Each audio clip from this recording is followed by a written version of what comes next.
Ladies and gentlemen, welcome to the open workouts for Misfits Boxing, Beauty and the Beast. Eddie Hall takes on Tommy Fury. Will the former strongest man alive be the first to dethrone Tommy Fury's undefeated record this Saturday? Wait, Clemens, we find out. We will find out. I'm going to go on record right now, and I will tell Eddie this himself. I do not think that's going to happen, but listen, Beauty versus the Beast, and we're not talking about Ben the Bay Davis and myself. I'm the Beauty and the Beast. You're just here. I'm the middle. I'm Ann. This is a fun card, man. I just got to Manchester. By the way, this is my stomping grounds. I'm in the same hotel, almost in the same room that I was in the last time I was here. And yes, I'm going to brag about it every time I come to Manchester. I own this city. 1-0, one by way of. Listen, ladies and gentlemen, if you don't know, undefeated heavyweight boxing sensation sitting next to me views the Tommy Fury and Eddie Hall scrap not as just a fight fan, but as an opponent himself. Who knows? Wade Clemens versus the winner. Could we see it? I would never step in a ring with a man like Eddie Hall whose arms are the size of my legs.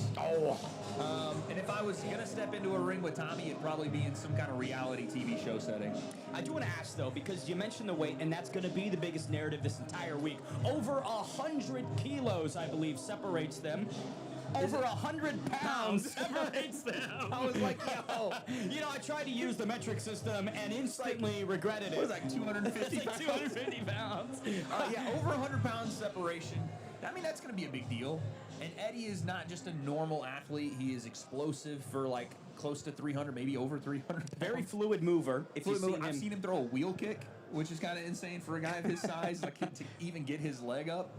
Talking about a guy of his size, let's take it to another titan of the Misfits boxing scene and send it to our master of ceremonies. Here's us. Ladies and gentlemen, welcome to the public workout. Fury versus Hall, the Beauty versus the Beast. Live on the Zone, June 13th, AO Arena here in Manchester, England, United Kingdom.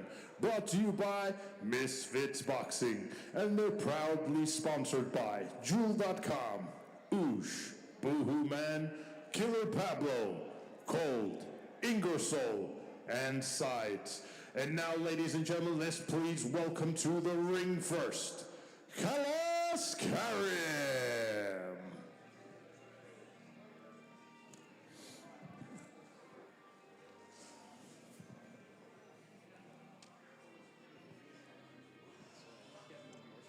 How are you, brother? Oh, good.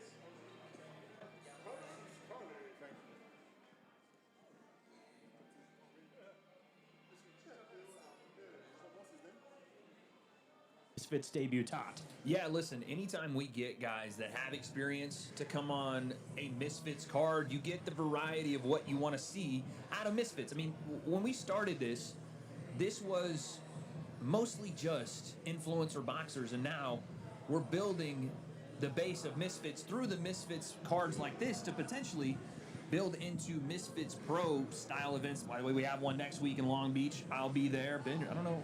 We'll talk about it. But I'll be there, and you guys make sure you see that. Jojo Diaz, H2O Silv. But, yeah, like you said, these opening bouts, they give people an opportunity to be on a massively watched card and make a name for themselves. And to your point, right, the pipeline of Misfits Pro, and then there's Misfits Pro Plus, and then there's Misfits Pro Extreme, and then there's Misfits Pro Platinum. That's the one that I think people are really going to be eager to hop into. But talking about Callis, he has not been a stranger to this crossover scene. ICB British Cruiserweight Champion has also fought in... ICB still around? Whoa! I'm just asking. Whoa! They're still throwing those belts around? Shots fired Bro, by they've been Wade having Clemens. those belts that's throwing them around like freaking candy. Listen. Just, yeah, you get a belt. You get a belt. Well, Oprah deal. But no, this guy's slick, man. I regardless of what the experience level is, everybody has to make their name somewhere. I mean, good on the ICB if they're bringing these kind of guys in and they're super talented. And like you said, it's just an opportunity. He's clearly got skill, moving around very lightly, but you know it. As soon as the pads start popping, you can see when a guy has experience and when he doesn't. I will say he fought on the Floyd Mayweather and Aaron Chalmers undercard. Somebody reported that he is 14-0. I present that as an individual's opinion. I don't know the verification Get on the that. box rec up. When we when we speak with Kareem Callis, we'll verify that and just hear more about his history. But I will say, he trained at London Shoot Fighters, KSI's gym. So if they're going to welcome him to the stable weight, that means something. KFI. No, yeah, listen. Shoot Fighters, that is a very, very experienced gym. Say what you want about their methods or potentially their boxing-specific methodology, but they've got some fighters in there, man. They've got some really, really talented guys. So he's going to be around talented guys all the time. If he really is 14-0, then we're in for a treat come Saturday. And we'll talk about his opponent more when Luke Nevin gets in the ring, but this is not an easy debut for Kareem Callis, right? This is a guy who is a five-time BKFC fighter, just competed in Darren Till's Guerrilla Promotions and won the 8-man tournament. One night, 3 fights. Luke Nevin came out on top. So for Kareem, he's not getting this layup. You know, we've seen maybe some fighters come in, get easier first fights. Yeah. This is not one of them. Yeah, but here's the thing, and I agree with everything you just said, but the problem is when you're a BKFC guy and we label you that way, it's because you have made your name in one of the martial arts, right? When we say you're a MMA guy, when you say you're a BKFC guy, that doesn't mean, no. What it means is that you aren't as versed in the markets of Queensberry, right? And this will be a tough test, but we're talking about a tough guy versus what looks to be a very polished boxer. We usually know how that goes. I will say, the times that we've seen BKFC veterans welcome themselves to the Misfits pond, the usual Entertaining, takeaway... by the way. They're entertaining. Entertaining, pressure, they're very aggressive fighters, but the durability emerges as the one intangible that we continue to talk about on broadcast, and that's not meant in a disparaging manner, but there are just a lot of, like you said, technical lapses that these BKFC guys come in with, head movement certainly being one of them. Yeah, I mean, this is a 4-round fight as well, so when you have great durability, it serves you well over 6, 8, 10 rounds if you can get a guy tired. Maybe Man, killing 12. it right now. He's killing the freaking music. Yeah, 12, but when we have 4 rounds, we're going to have a fresh fighter. It's a catch weight at 170, so both guys are going to be feeling good, but you're going to be fresh and still working. You're not going to be able to just rely on durability. You better have some skill. Like you said, you better have some head movement, and you better have a plan. This guy's southpaw. There's not many, even as you get through the ranks of the boxing at light heavyweight, super middle, whatever, there's not a ton of great southpaws out there. So unless you've seen one, they're always difficult to deal with. You know, I did request that tonight's open workout be featuring nothing but Katy Perry songs. I see that our DJ has gone against that. He knows me too, and he knows I want some Drake. So at some point, we're going to have to play that new Iceman, dude. We gotta bring the Iceman. We gotta bring the Iceman out, dude. Iceman. We have to. It's. Hey DJ, can you play some Kendrick? No. Don't you ever, never, L. Kendrick. But no, yeah. Tonight we're gonna see just a little taste, and you guys know how these open workouts go, man. I will say though, what we're seeing with Kareem right now, he's actually working out. Like he's giving us the full show here, which I love. And I think more of the Misfits scene would do well to show people, because we're going to see you fight on Saturday anyway. You're not giving us anything we don't already know unless you're just completely new, which I guess we could talk about that. A little bit of breaking news. I don't have my button like I would at home, but... Breaking news! That's our breaking news That's button. our breaking news button. Do you want to tell the people what's one half of our main event not going to be here? Oh! Don't throw this on me. Go ahead, Ben, we take do it away. have, yes, okay, so there's a little bit of breaking news for our Misfits Open Workout fans. Eddie Hall is not going to be here. There's some pressing matters that he must attend Tonight. to. He's not going to be here tonight. He has pulled out of the open workouts. But yes, Tommy Fury will be the only one of our main eventers present at the open workouts, which I think adds a little bit of a mental flair to this, right? I do. I'm curious because I don't know the reason.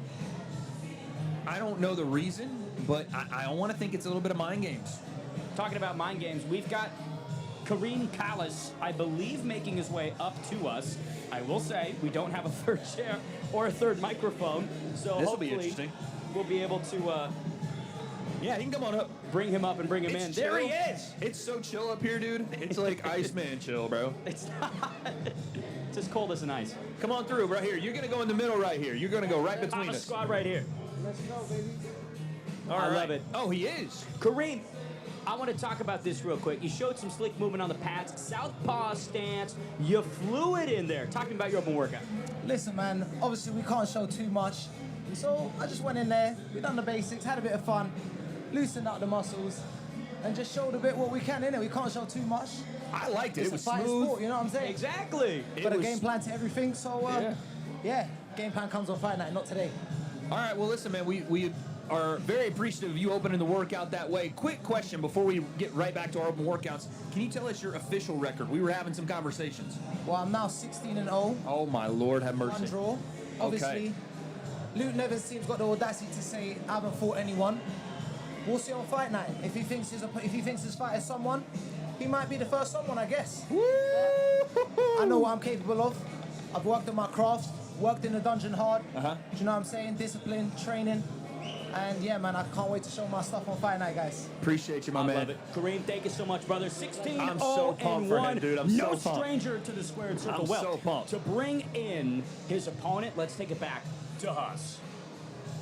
And now, ladies and gentlemen, please welcome to the ring, Luke Nevin. Luke Nevin, 3-2 in BKFC, has taken on the former BKFC champion Franco Tenaglia and won 10,000 pounds earlier this year by being victorious in the one-night 8-man tournament in Darren Till's Guerrilla Promotions. This is a guy that is not a stranger to brutality, Wade. Yeah, I mean, he definitely looks like he's seen some crazy shit. But he's a BKFC guy, so we know he's wired a little different, right? Definitely wired a little different. And you keep talking about the Darren Till promotion as well. Those guys scrap. If you've seen any of those shows, those guys get down to it, and they don't waste any time. Again, we just saw a polished boxer in front of us. So unless you've got some real intangibles, the durability, the toughness, to me, those things are great. But I need to see some actual skill, because those things, those toughness, that durability, it only gets you so far. But when you're going against a guy that's 16-0, we just found out.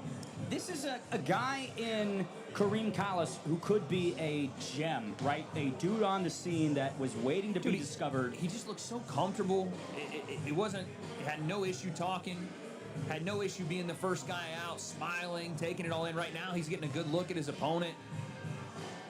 Listen, we'll see what happens on Saturday. Oh, they're talking. Ooh. They're talking a little bit. Luke Nevins issuing a couple verbal jabs to Callis, who stands ringside offering verbal trades to Coach is counter. talking to him, too. Hold on now. Uh-oh, a little two-on-one action. Uh-oh. Pause. Well, we saw a little bit of the beef already when Kareem was up here talking to us. And he was saying, they think I fought nobody. He'll be the first somebody, so we'll see what happens. But I like this, man. Go make a name for yourself on a Misfits card. Go rile him up a little bit. Go rile the fans up. Give them something to watch. I was going to say, have a little bit of bad blood. Yeah, a lot of people something. come through here, and there's just nothing but niceties between them and the opponent when they're debuting, when they maybe don't have much shared history or overlap. But fuck it. Get a little angry at each other. There you go. I agree with you, dude. I think it's necessary.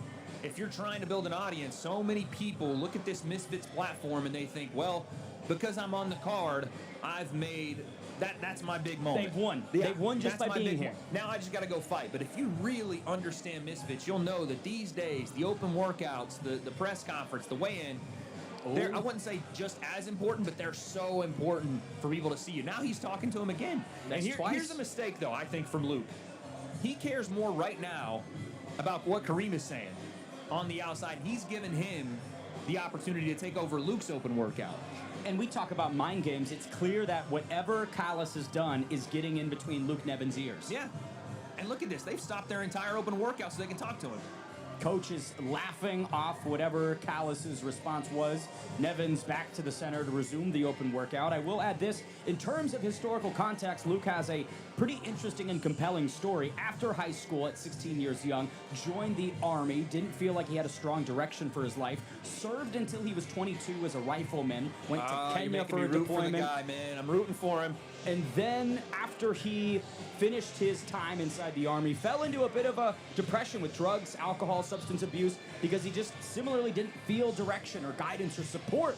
Then found boxing, then found combat, then came BKFC, then came the victories. Now comes the Misfits Boxing debut. Man, you're making me root for him. Everybody loves a comeback story. Everybody loves somebody that can pull themselves up by their bootstraps, literally, and make something of themselves. He's a fighter. He's a soldier.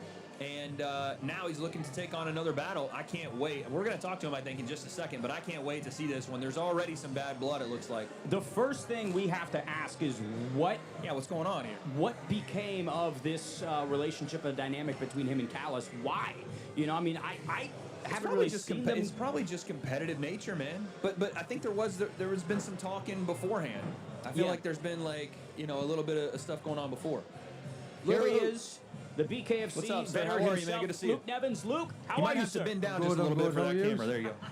Doing fantastic, man. Little bit of work at the open workouts, but a lot of verbal jarring between you and Callis. We want to know what was said up there, bro. What happened between you guys? Well, I don't even know. He's just come with some mad energy, so it is what it is, isn't it? Has he said anything specifically that's irritated you? I can't really listen. I can't really hear him that well, so I'm gonna fucking clue what he's saying, to be honest. It's just noise. It's just noise. The noise coming from his mouth. He told us that, I don't know if it was you or somebody on your team had said that he had fought nobody. He had fought a bunch of nobodies. He's got an inflated record.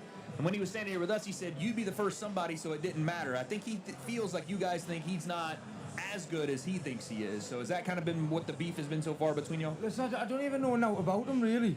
And I don't really care. Fair. So... Well, let's talk about you then, man. Ben just kind of ran down your life story for me, man, and how you've had some trials and tribulations. You've had a massive comeback story, and now you're killing it in the fight game. Just talk to us about what this opportunity means on Saturday. Yeah, it's obviously like a massive opportunity. Obviously, I've fucking come through a few things in my life and that, so yeah, just really grateful for this opportunity and that, and I'm looking forward to putting a show on Saturday night. Let's go. Luke, we appreciate it, man. Thank you so much. We'll see you Saturday. Thank you, brother. Appreciate you. That's awesome. Look, that's the way that we start cards here. A little bit of bad blood, some excellence inside the ring, but that action continues. So let's take it back to our main man, Haas. And now, ladies and gentlemen, please welcome to the ring, Francesca Zaboa.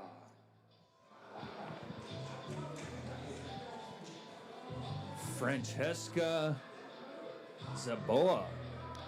Okay. Francesca Zaboa. Let's get the ladies fighting. The white top, the blue tights, coming in here for a big Misfits opportunity. What do we know about her, Ben? I'm trying to figure out. We're about to see, though. Yeah, okay, so sorry. Oh. Francesca Zaboa, more commonly referred to as Sheena Bathory. She is a very interesting competitor. Southpaw. Oh, never mind. Orthodox. So she's taking on Tina Snows. Sheena, the Hungarian Hurricane. Oh, my goodness. What a right hand. Oh, no, hold on a second. Now wait, I want to give you this. She's 5-0 in power slap. That's been the entirety Oh, no. of her approach. What do you mean? Oh no! That's the highest form of martial arts there could be. You gotta let her slap you then. You gotta let her give you one of her power slaps. You have to. So she's clearly got some skill though. She's not your normal power slapper that is just showing up after a couple of shifts at the freaking. This isn't truck Dumpling stop. 3000 No, dude. or Garbage Pail 299. She can fight. She comes from a family of accomplished judokas, started training at 5 years old, racked up several championships in that discipline over the years, began competing in freestyle wrestling at age 20, and quickly became one of Hungarian's best in that discipline. Yeah, no, she would whip our ass. She also recently competed as a bodybuilder at the Sean Ray Hawaiian Classic and scored not one, but 2 medals, Wade, in the wellness bikini divisions. And I don't know about you, but I don't think I could score a single medal in the wellness bikini division. I think, no, I don't know. You got some cake, but she is jacked. Yeah, but then I turn around, they go, oh, it's just Ben. The front kind of hangs out. No, sorry. So she's jacked, dude. So she's accomplished in pretty much anything she's ever done, is what you're telling me. Yes, there has been a level of success to everything she's applied herself towards, but in terms of actual striking combat sports. She had an amateur MMA debut way back when, and since then has not tasted those disciplines per official records. So I think that She's not tasting them. She's not tasting them. She's not No. devouring. She's not biting on it, right? Well, right now, her out of southpaw is where I think she needs to stay. She's doing a little bit of switching, and it's probably some kind of kickboxing and other stuff, MMA, like you said, that she's done. But there's something to be said when you're successful in pretty much everything you do, and you have a combat sports background. You're gonna essentially walk into this, especially in the Misfits scene, and have an advantage on a lot of people because you've just done more than most of the, especially in the women's division, most of the girls have done. Well, and also in the sense of performing under bright lights. I know that there is a lot of criticism, skepticism, polarizing nature of power slap, but one thing you can't deny is that when you do get up there in front of that audience, underneath that level of production, you're going to be used to what you're going to experience in your Misfits debut.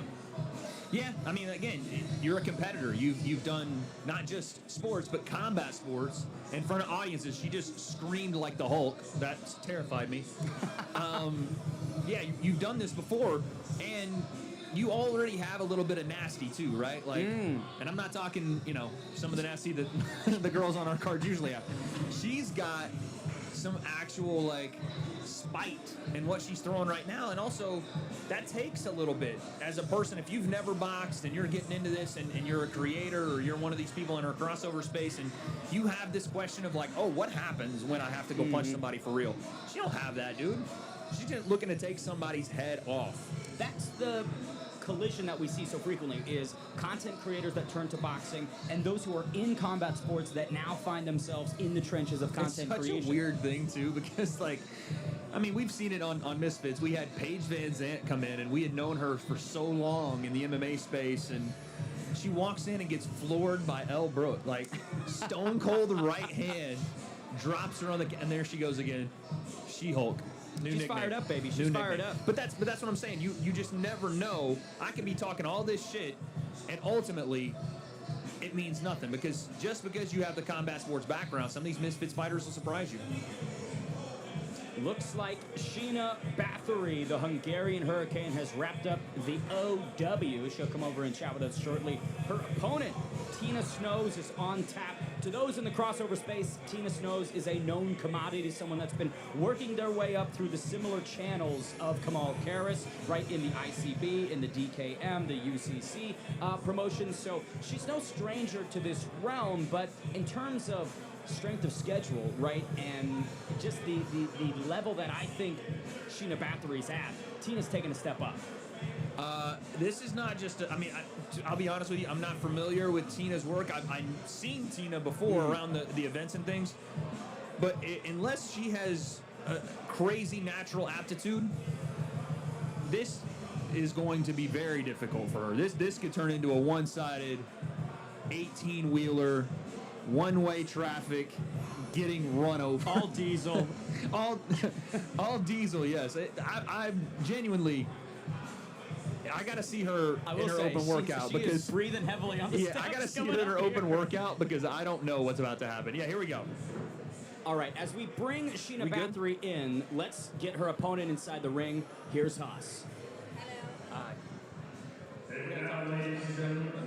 Welcome to the ring, Tina Snows.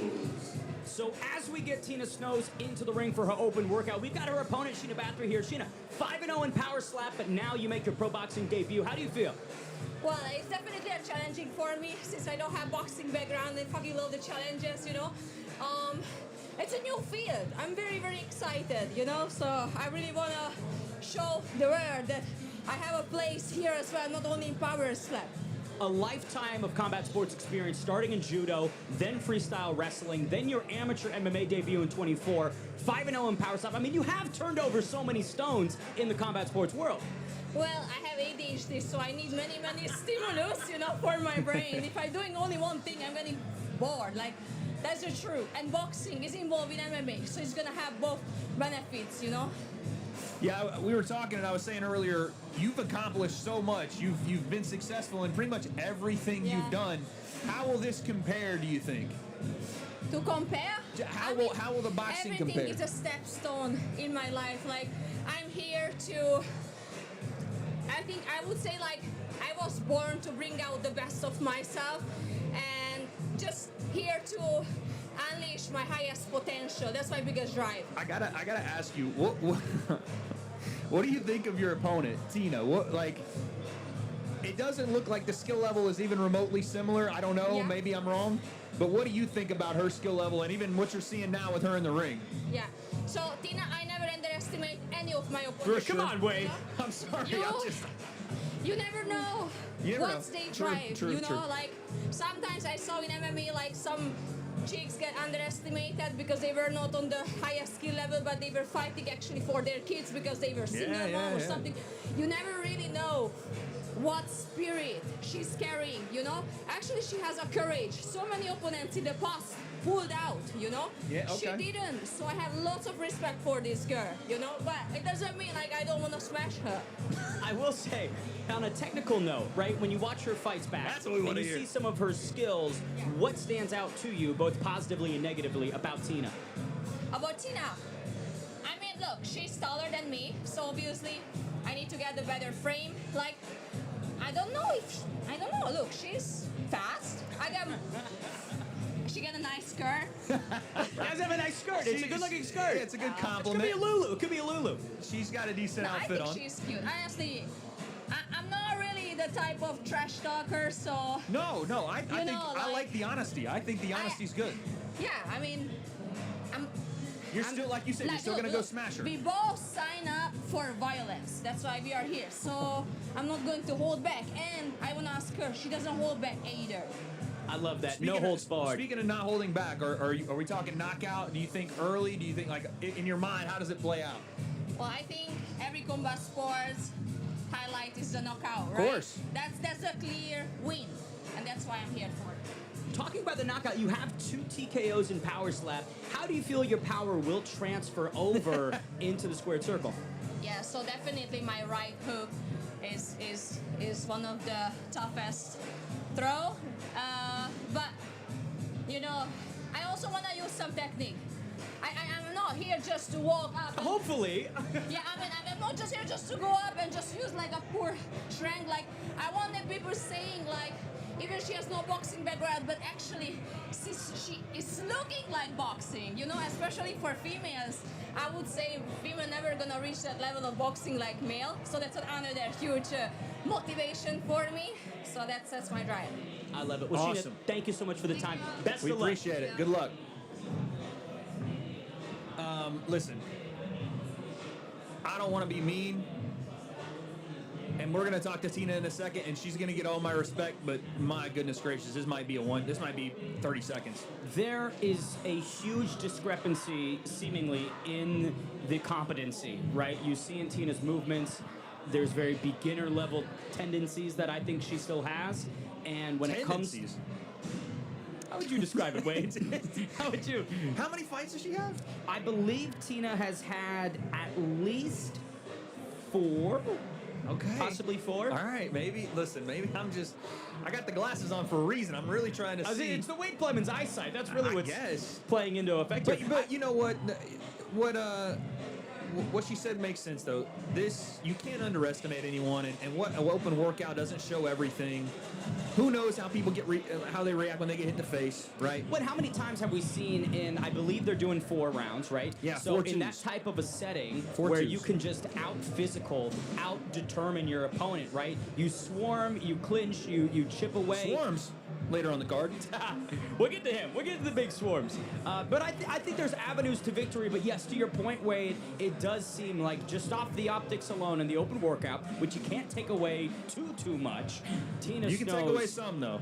You can take away some. Take away and some. it looks like Tina Snows is very up against the wall. She's got a very tough test. But again, props to her. You know, there's probably not a lot of girls that wanted to fight in her position, and she's just stepping on the gas and trying to go for it. I applaud her. I just, like she said though, she still wants to smash her. There is a story, though, with Tina Snows that I think I enjoy, right? The Knight Rider was at one point in time a Misfits ring card girl back in the day. Her name is the Knight Rider. She's the Knight Rider. You got a problem with the Knight Rider? No, man. Good for her. Keep going. She was sorry. a Misfits ring card girl back in the day, fell into boxing training because of this scene, and now gets to make her Misfits debut after working her way up through the proper channels of UCC, the ICB, those smaller level shows, and now she gets the chance to punch her ticket. I think it's a cool story. Again, I don't think that it will be a successful one inside the ring, We'll see. We're going to talk to her. What was her background before being a Misfits card girl? So she ran a Justin Bieber fan account for many years. Oh, and okay. that then led to a Miss Swimsuit UK competition 2018. And I believe that was her segue into a content creation that led to a Misfits ring card girl opportunity. That led to the Knight Rider. And that led to the Knight Rider that we see today. There you go. Well, I believe, if I'm piecing the dots together correctly, right, which we'll find out in just a moment, Tina Snows has wrapped up the open workout. She's heading up here as we await for who's up next. I'll say this, I'm just looking out. I see the Ibiza final boss over there. I think we have to do it in the UK. Yes, the Ibiza final boss. Ibiza final boss, mate. Yeah, you got to put the lisp on the boss as well. Oh, that's Ibiza right. final boss. That's right. Can we grab Tina? Yeah, let's go, Tina. Let's go. This will be interesting. The Knight Rider herself, Tina Snows. Hi, Tina. Good to see you. Yeah, so we're gonna. You might have to. The camera's probably okay. The body. Of course. How's the belly button? No. So Tina, you've worked for this opportunity for so long. This Misfits debut has been cooking for many years now, and it's directly in front of you. Can you just talk to me about the emotions of this fight week? This feels so surreal. Yeah, it's 2 years ago, actually. I think like the other day, I had my first ever boxing debut. The motivation behind it all, Misfits. I remember going to the very first Misfits event and just loving the atmosphere, loving the vibe. It's crazy that 3 years ago, I got asked if I'd be like, no, I just wanted to do the ring girl, be pretty. But look at me now, I'm a fucking fighter, and I cannot wait to show you how hard I've been working.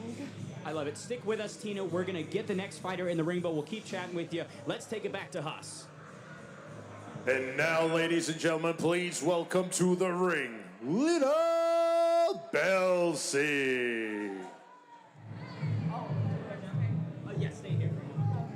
Lil Belsie making the Misfits return, but I still want to talk about the Misfits debut of Tina Snows for just a moment longer. Collecting wins in ICB, UCC, getting the titles. Now you've got a really difficult test in front of you. What do you make of Sheena Bathory? Yeah, she's definitely my toughest challenge, but look, standing there and taking a slap is different than boxing. This is my territory. I have 3 belts, I'm a triple champ, and the triple champ does whatever the fuck she wants. What did you make of Sheena's open workout? Did you see any of it?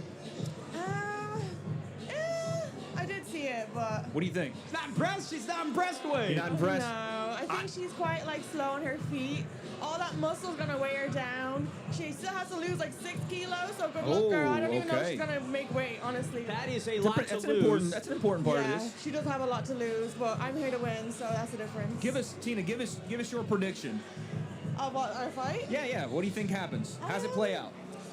I think I can last all 4 rounds. Okay. I think it's going to be a really good fight. I think there's going to be a lot of fireworks. Of course, I'm going to come out victorious. Awesome. We're Tina, very excited. We cannot wait. It's good to see you. You've earned this opportunity, and I can't wait to talk to you more this week. Have a good one. We'll see you. Thank you. The Knight Rider herself. You heard it. The triple champ does whatever the F she wants, Wade. Congrats to her on the triple belt. Like I said, we'll see Saturday. But Lil Belsie, Shred City. Lil Belsie back in action for the first time since September of She's 2023. X Series 9, she came up short against AJ Bunker, which was for the Misfits bantamweight title, and then went into obscurity. She went to the hyperbaric chamber, and now 3 years later, she returns and, to your point, looks better than ever physically. Yeah, she doesn't look bad. She's throwing good punches. I like the way she's using her lead hand in some of these exchanges, keeping it up and keeping it active.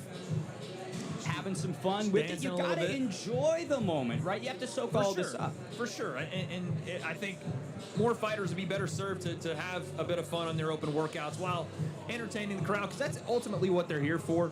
Not just today, but all week. Your job, obviously, is to win the fight, but also to be the standout of the card. Who we talked about it earlier. Who's going to make their name? Who's going to be that one person? Because we're, of course, all watching for the main event. Eddie Hall, Tommy Fury, but some of our biggest names on Misfits have made their names on the undercard. Slim made his name on the undercard. So Hoppy made his name on the undercard. Wade Plem made his name on the undercard. Ben Davis did not make his name. Yeah, no, but you did though. Like you got in and you had one of the more entertaining press conference fight weeks there was, and then the fight was entertaining just at your not on your behalf, at your behest. All jokes aside, the opportunity is available to everybody. It's not just the co-main or main eventers who have this platform. It's you as well. And so I do think that every element, every activation of Fight Week is as important as the fight itself, if not more so. And I think Lil Belzy is going to take that in drive this week. You know, this is a girl who has won on Misfits before, has lost on Misfits before, but this is the first time that she's come back. This is the first time she's returned to the trenches. 3 years off, though. That's a long time. And not that, you know, we're talking about the professional level or anything, but that kind of makes it even more real that you took 3 years off. You weren't a professional before. What were you doing in the 3 years? It looked like she's been training, but nothing replaces that time under the lights, right? And her opponent, Andy the Creation Win, has nothing but time underneath the bright lights in all disciplines. Her name is 20. Her The Creation is the Creation. I'm going to assume that that's Crazy Asian smashed together.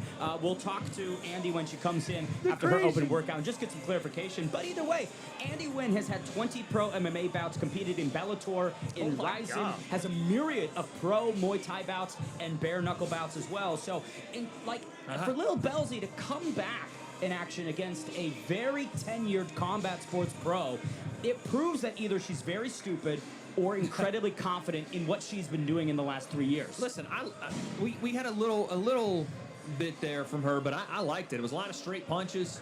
It was a lot of like very simple 1-2 stuff, but she's a bit of a, you know, kind of a longer, rangier fighter for her division, so I like it. She's got a nice reach, and use it, man. I think that sometimes, especially with early on, with a lot of the Misfits fighters, we complicate things and tell them we got to throw 4 and 5 punch combinations. And you got to throw this and block here with this uppercut. Keep it simple, man. Keep it simple, and that's what she's doing.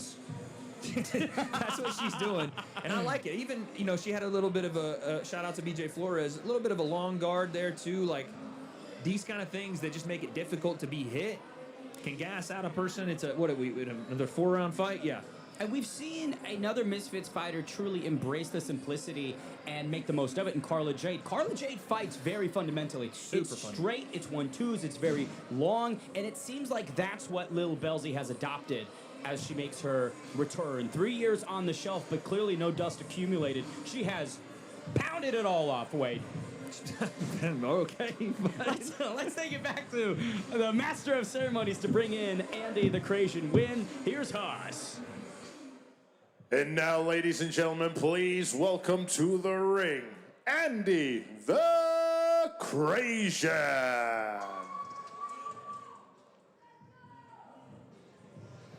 Little swagger on Andy the Creation. Walked right by Lil Belzy, like, get out of my way. All business, baby. All business from the Creation here in her Misfits debut. One of the most tenured combat sports pros on Saturday's card. But we've got her opponent, the returning Lil Belzy here in Manchester. Good to see you. Lil Belzy, 3 years away. You look better than ever. How do you feel?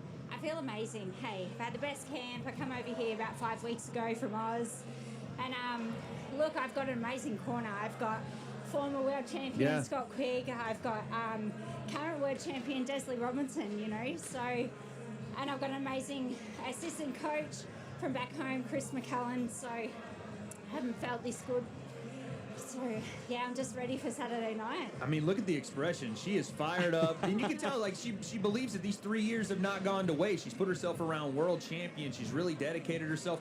I was watching the open workout, and I was pleasantly surprised that not just, you weren't doing anything crazy, but it was the simplicity and the focus on what you were doing. If you know what you want to look for, boxing fans understand that you've improved in that time frame. Has that been team? Has that been definitely? And I mean, I think at the end of the day, surrounding myself with these kind of calibers, and I've really put in the work. You know, like I actually feel like it's my first like pro debut here. Yeah. You know? Yeah. And I've been training like a full champ, and I actually just can't wait for Saturday night just to get in there and actually showcase what I've learned. Yeah. Which is amazing. Yeah. The little kimchi fight, the AJ Bunker fight, a rawer, earlier, younger version of you, now to the point feeling much more refined and honed in. But you've got your hardest opponent in front of you on Saturday night. 20 pro MMA fights, bare knuckle experience, pro Muay Thai experience. When you look at Andy win, what pops off the page? To be honest, like, she's strong, yeah. Like, Yeah. I know this isn't going to be an easy fight for me, but I can't just think of her records. Like, at the end of the day, boxing is totally different to MMA. And I know that I put in the hard work, so regardless, it's going to be I think it's going to be a banger of a fight. So I'm really looking forward to it, yeah. We've been asking all the fighters, when you do think through the fight, you've got something in your head, a scenario. How does it go? Prediction time. What do you think? Look, I've been running it through the last week or so with my coaches, and we know what we're going to do. We've got a game plan. Whatever Andy wants to bring, we're prepared for that. Got an answer, yeah. Awesome. Solutions to all problems. Lou Belsey, welcome Thank back you to so Misfits much. Boxing. Good to see you. You know, she said something there that is often talked about, but, we don't really focus in on it too much. The difference in coming into boxing from Muay Thai and MMA and everything else, there is some disadvantages that you build a fundamental base that isn't necessarily the best for boxing. So Andy, I'm watching her work out, and it was a very short workout there, but I'm watching, and there's not a ton of, it's a lot of squared up, tall, straight leg, walking forward. In the pocket. More in the pocket, Muay Thai distance. And, 1-2 punch combinations, but very short range and a lot of openings. And in terms of, significant Muay Thai practitioners that have made their way to Misfits, Andy Housen, quite notable example, who fought Joey Knight last year, came up short on the scorecards. And what we saw in the live rounds from Andy was just a lot of rigidity. Keeping the chin right on the center line, moving in a linear fashion, both forwards and backwards. So we'll see if that same fate plagues Andy the Crazian on Saturday. But to keep the action moving here at the open workouts for Beauty and the Beast, let's take it back to Huss. And now, ladies and gentlemen, please welcome to the ring, Arms Corleone.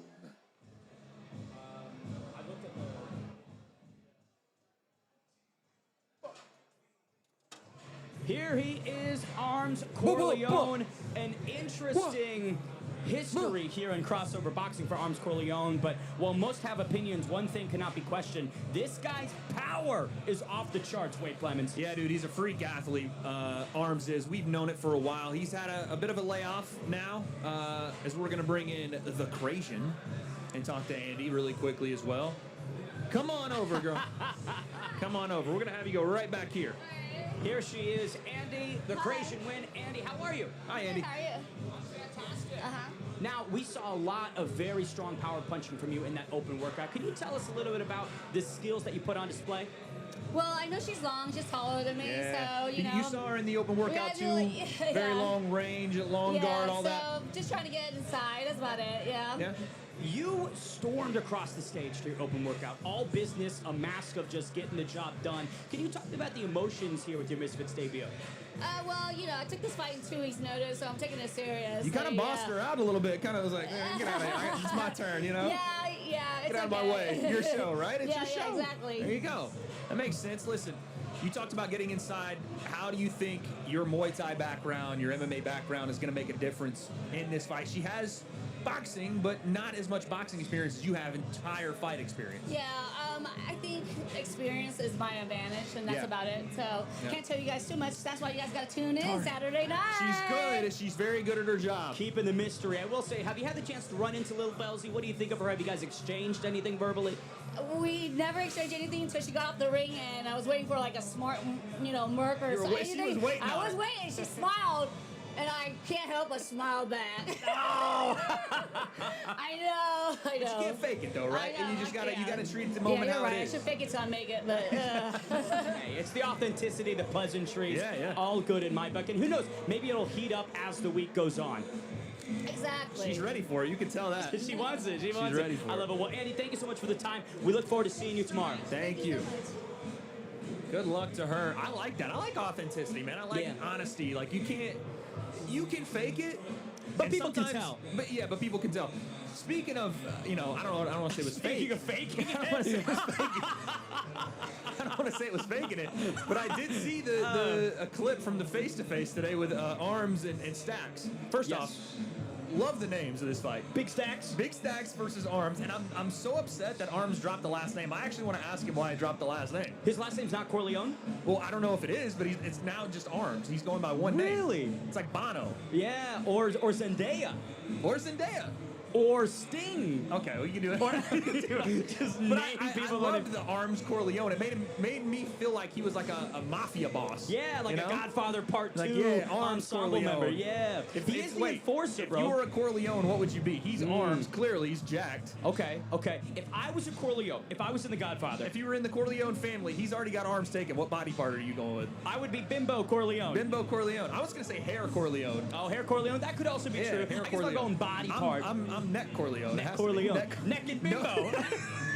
Some pause words. We'd be like the drivers, man. No shoulders Corleone here.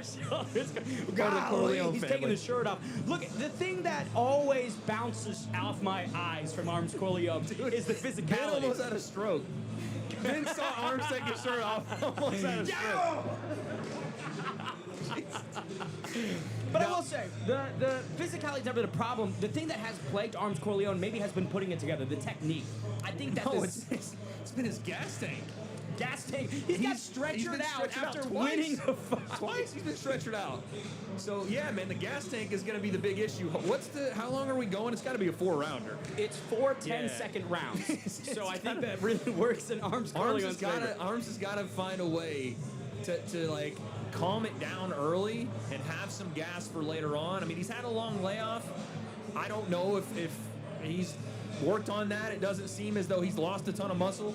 I was gonna say, my opinion is that he hasn't. Who I feel knows? like we'll ask him when he comes up here, but when it comes to the conditioning, I don't think it's ever been a focus of Arms because he has that confidence in the power. He's gotten guys like Master Uguay out of there very easily, very efficiently. To your point, he's been stretchered out after wins and losses, but I feel like he just wants to go in there and bang. He's either going to knock you out or get stretchered out. Or both. Or both. He's going to knock you out and then stretcher himself. Yeah, we'll see, man. This is a fun matchup, though. Two heavyweights, two big muscled-up boys, and it already kicked off. Like I said, in the open or in the face-off, Even Stacks before it flipped the table on him. Even before the face-off, way back in April at Gunman Boxing League, congrats to the Gunman on having his show, there was a bit of a beef. They got in the ring. There was a physical altercation. Okay. Arms shoots for a takedown, puts Big Stacks on the canvas, and that's what's led to this collision course here in Big Stacks' Misfits debut against the returning Arms Corleone.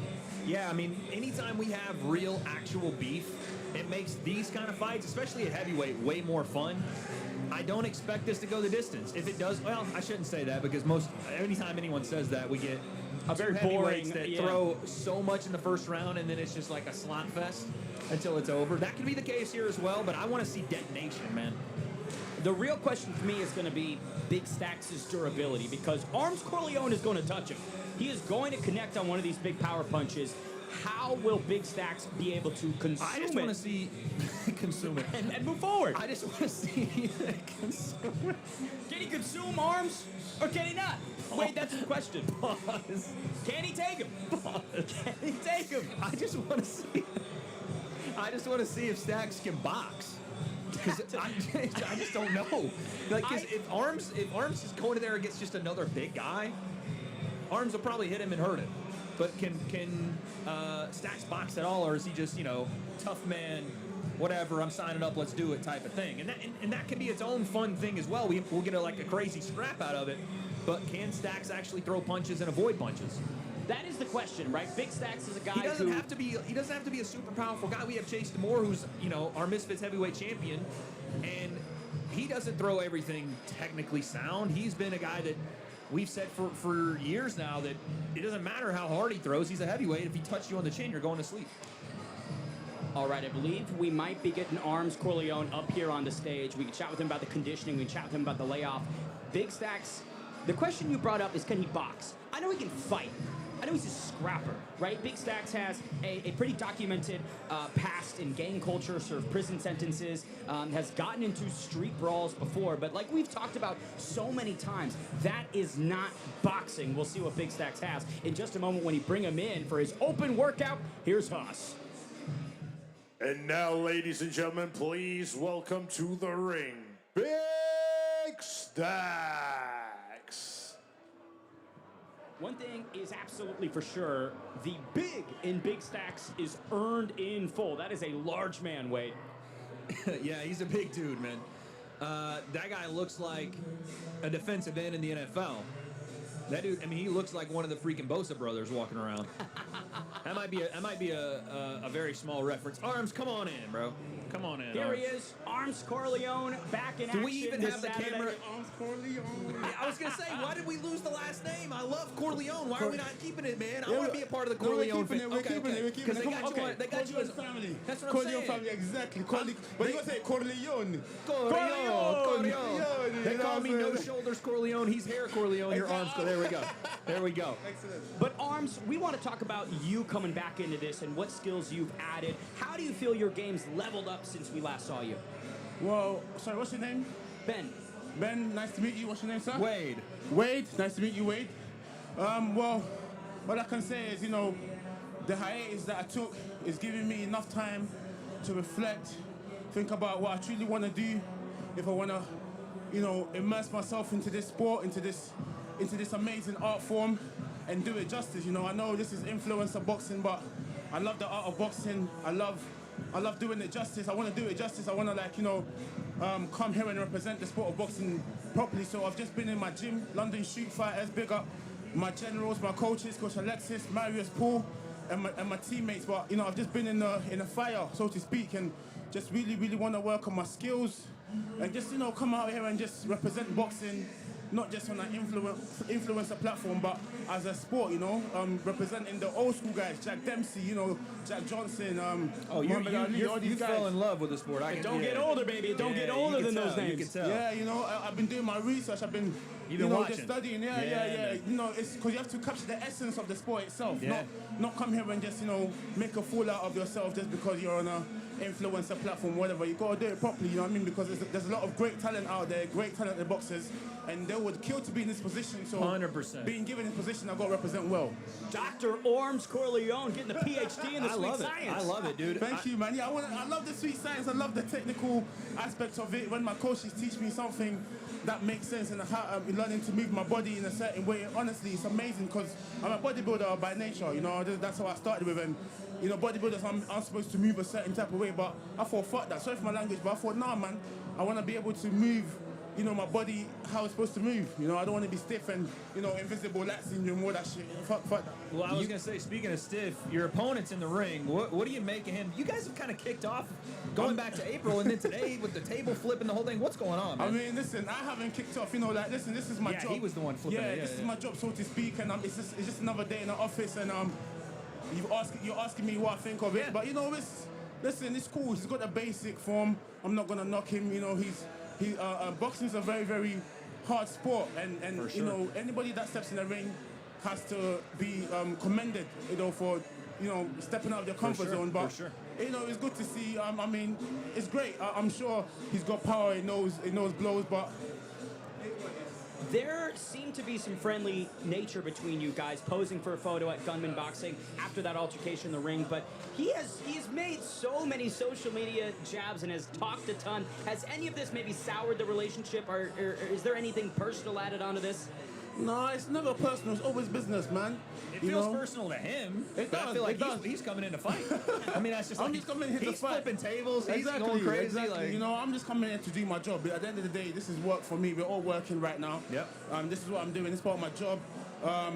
But yeah, there's never been any animosity. I mean, he challenged me initially, and my job is to make sure. Then we run it. Exactly, and we run it. I defy his defiance with greater defiance. That's. I love it. Defy the defiance with some defiance, baby. Exactly, do you know what I mean? So it is what it is, man. And he's got a character to keep up. He's playing a character, and I understand it. Yeah. It sells tickets, it works, and it's great for the entertainment. But I don't have any personal animosity against him. But look, it's the fight thing, man. There's no pleasantries. Yo, we get it cracking, bro. It's a debutant versus a guy who's been here many times before. I've got one more for your Arms. You talk about kind of going against the deoxyribonucleic nature of being a bodybuilder. One thing we've seen you struggle with in the past is some of that conditioning and being able to go with the cardio. How have you worked on that and addressed that weakness? Just do cardio, man. Put in a lot of cardio work, and understandably, like, my size does not enable me to keep up my cardio, which is, look, I take that on the chin. I take full accountability. Like, you know, I've jumped into this thing without any preparation. You know, I'm not a seasoned boxer. I'm not. I haven't had any amateurs. I'm just somebody who's like, you know what? Let's give it a try. Why not? And I've learned. You know, so this camp, I've just made sure I've done my cardio, my sprints. You know, cardio is king. Cardio is king, honestly. So I've just been doing the cardio, and you know, we'll see fight night. You know how it holds up. And listen, I fight with my heart. I fight with my entire being. So understandably, I will gas out. You know, look, I carry a lot of muscle, so it is what it is. I just gotta have the power to keep myself up. Cardio is king. We'll see if you wear the crown. Arms Corleone, thank you so much for the time. My man, thanks, bro. Good to see you. Well, we'll bring Big Stacks up in just a minute, but before we do, let's send it to our Master of Ceremonies to keep the action rolling. Here at the Open Workouts, it's us. Ladies and gentlemen, let's please welcome to the ring, Raheem Pardesi. One of the more memorable Misfits Boxing debuts was Raheem Pardesi breaking down Amadeus Ferrari over the course of 4 rounds, getting a TKO in the last round. We don't have a seat for you. Before We we got talk you about standing. Raheem, we've got Big Stacks here. This is a huge man, dude. He's so big. Jesus. What's happening, boy? How you doing? Yeah, I feel they good, call him yeah. Big Stacks for a reason, Yeah, dude. and the hardest man as well for a reason. Come on. How tall are you? 6'4". 6'4". There you go. Golly. Go Now, I ahead. will say, Wade mentions it, flipping the table. There was the altercation Oh, yeah, at we gotta Gunman talk about Boxing that. a couple Yeah, months yeah, ago. yeah. This one's getting heated, Big Stacks. Yeah, that's what. Yeah, we need this. Well, yeah, listen. You just bringing that energy. I'm bringing it, yeah. Big stack, I'm bringing my Big Stacks energy. Bro, but You this, know what I mean? Like my alpha. Ben, It's not going to bring Little Stacks energy. Yeah, I can't be doing that, bro. we talk about this, though. How many Misfits fighters don't take advantage of fight week and don't go out and give the people a Yeah, show? no, Peter, yeah, what are you doing? Come I on. know what's what. That's Come how on. I got here, from doing what I do. So I'll keep doing what I do. So I get further. The man understands it. The man understands it. I want to talk about Arms Corleone because he's been inside the Misfits Yeah. ring several times before, trains out of London Shoot Fighters. How do you dissect the big man on Saturday? It's going to be tough. He's a big man, and big men, they don't go down as easy as small men, of course. But I think his cardio shit. My cardio's not terrible, but his cardio's weight. He's getting punched up. He might throw all these arms, but it's going to gas him out. I'm just going to go there slow and just absolutely put on his chin and knock him out, mate. I love the thought. My cardio's not great, but his is worse. He's worse, yeah. We're both. He's been stretchered out. We talked about We're it both twice. big guys, yeah. He's fucked. Yeah, stretched out. His cardio's shit. He might have been improving because he knows what he needs to improve on. Yeah. But it don't matter. I'm the hardest man, so the hardest man knocks people out. Simple math. Like Simple titanium, math. baby. There's no boxing about it. It's the hardest. Like, whoever's hardest, it's me. You know what I mean? love Forget it. boxing. Forget science. So what we That's saying? all it is. You saying knockout? You thinking early, late? What do you think? I think he's gonna hit me with a good bang. It's gonna bring it out of me. Okay. And I'm gonna wake up and then knock him out. That's what I think is gonna happen. So I think I'm gonna underestimate him. Boom, get him. Boom, and I'll come with one bat. I'm knocking him out. So Hey. it's very early. Say that. I love the visualization. Yeah. Take a shot, unleash the beast. It's gonna hurt me, and I'm gonna realise, fuck this. I'm hurting him back twice as harder. That's it. I love it, dude. Simple as, baby. Big Awesome. Stacks. Thank you for the time, sir. Thank you, man. Appreciate you. I love the idea that I'm gonna gonna get hit. underestimate him, Yeah. and then he's gonna hit me. Like I'm just going into the fight. I know I'm gonna underestimate You him. know, it shows about honesty, though. We've talked about authenticity. I think Big Stacks understands that this is not an easy opponent. This is not a walk in the Dude, park. I- Arms is going to touch him. I love the authenticity of it. He's like, dude, I know I'm here to put on a show. He's the hardest man in the UK. He's the hardest man. Talk about hard men. Raheem Pardesi. Yeah. I was mentioning on his walk to the open workout a very impressive Misfits debut against the electrifying Amadeus Ferrari. What was your takeaway from Pardesi's 4th round TKO He of just Ferrari? handled everything so well. Like there was so much all fight week.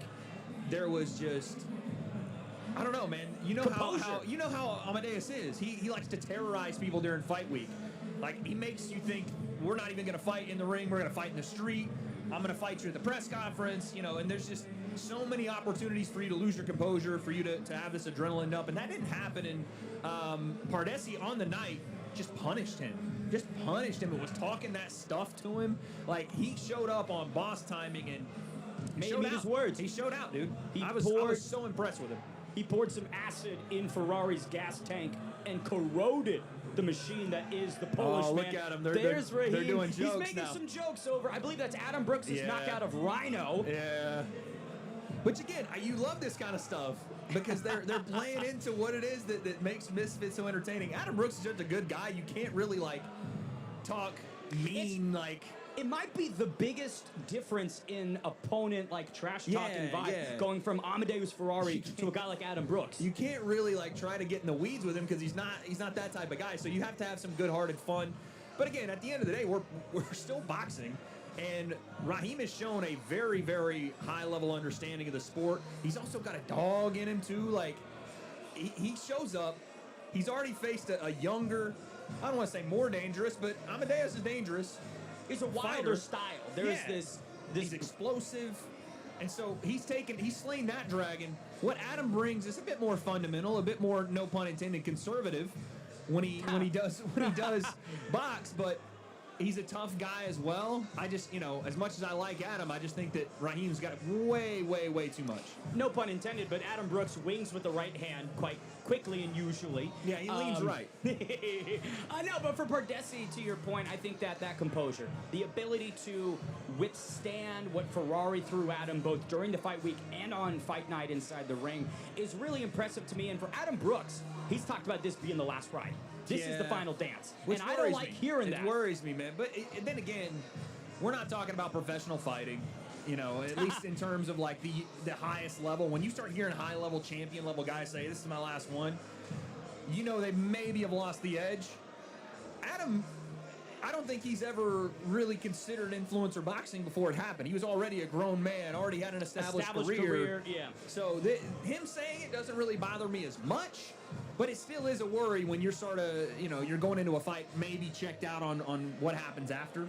It is interesting. Could make you dangerous, though. Could make you dangerous, nothing to lose. But for the 46-year-old Adam Brooks, I think it's a curious litmus test because there's two victories, 46. Rhino and Gavino most recently, and the loss sprinkled in between with King Kenny. It's kind of hard to determine where exactly Adam Brooks falls on the quality scale because King Kenny is a very, very competent boxer, strong task for anybody. Man. I don't know what he's doing, but shout out I wish Kenny. he was back in Misfits, Shout man. out Kenny, King Kenny, come back to Misfits. But then you got Gavino and Rhino, who, truthfully, I wouldn't rate necessarily as highly, No, right? So God, no. this will be a very interesting one because as Adam Brooks is saying, oh, this is my last one, I think this is the fight where we find out just how good or bad Adam Brooks is.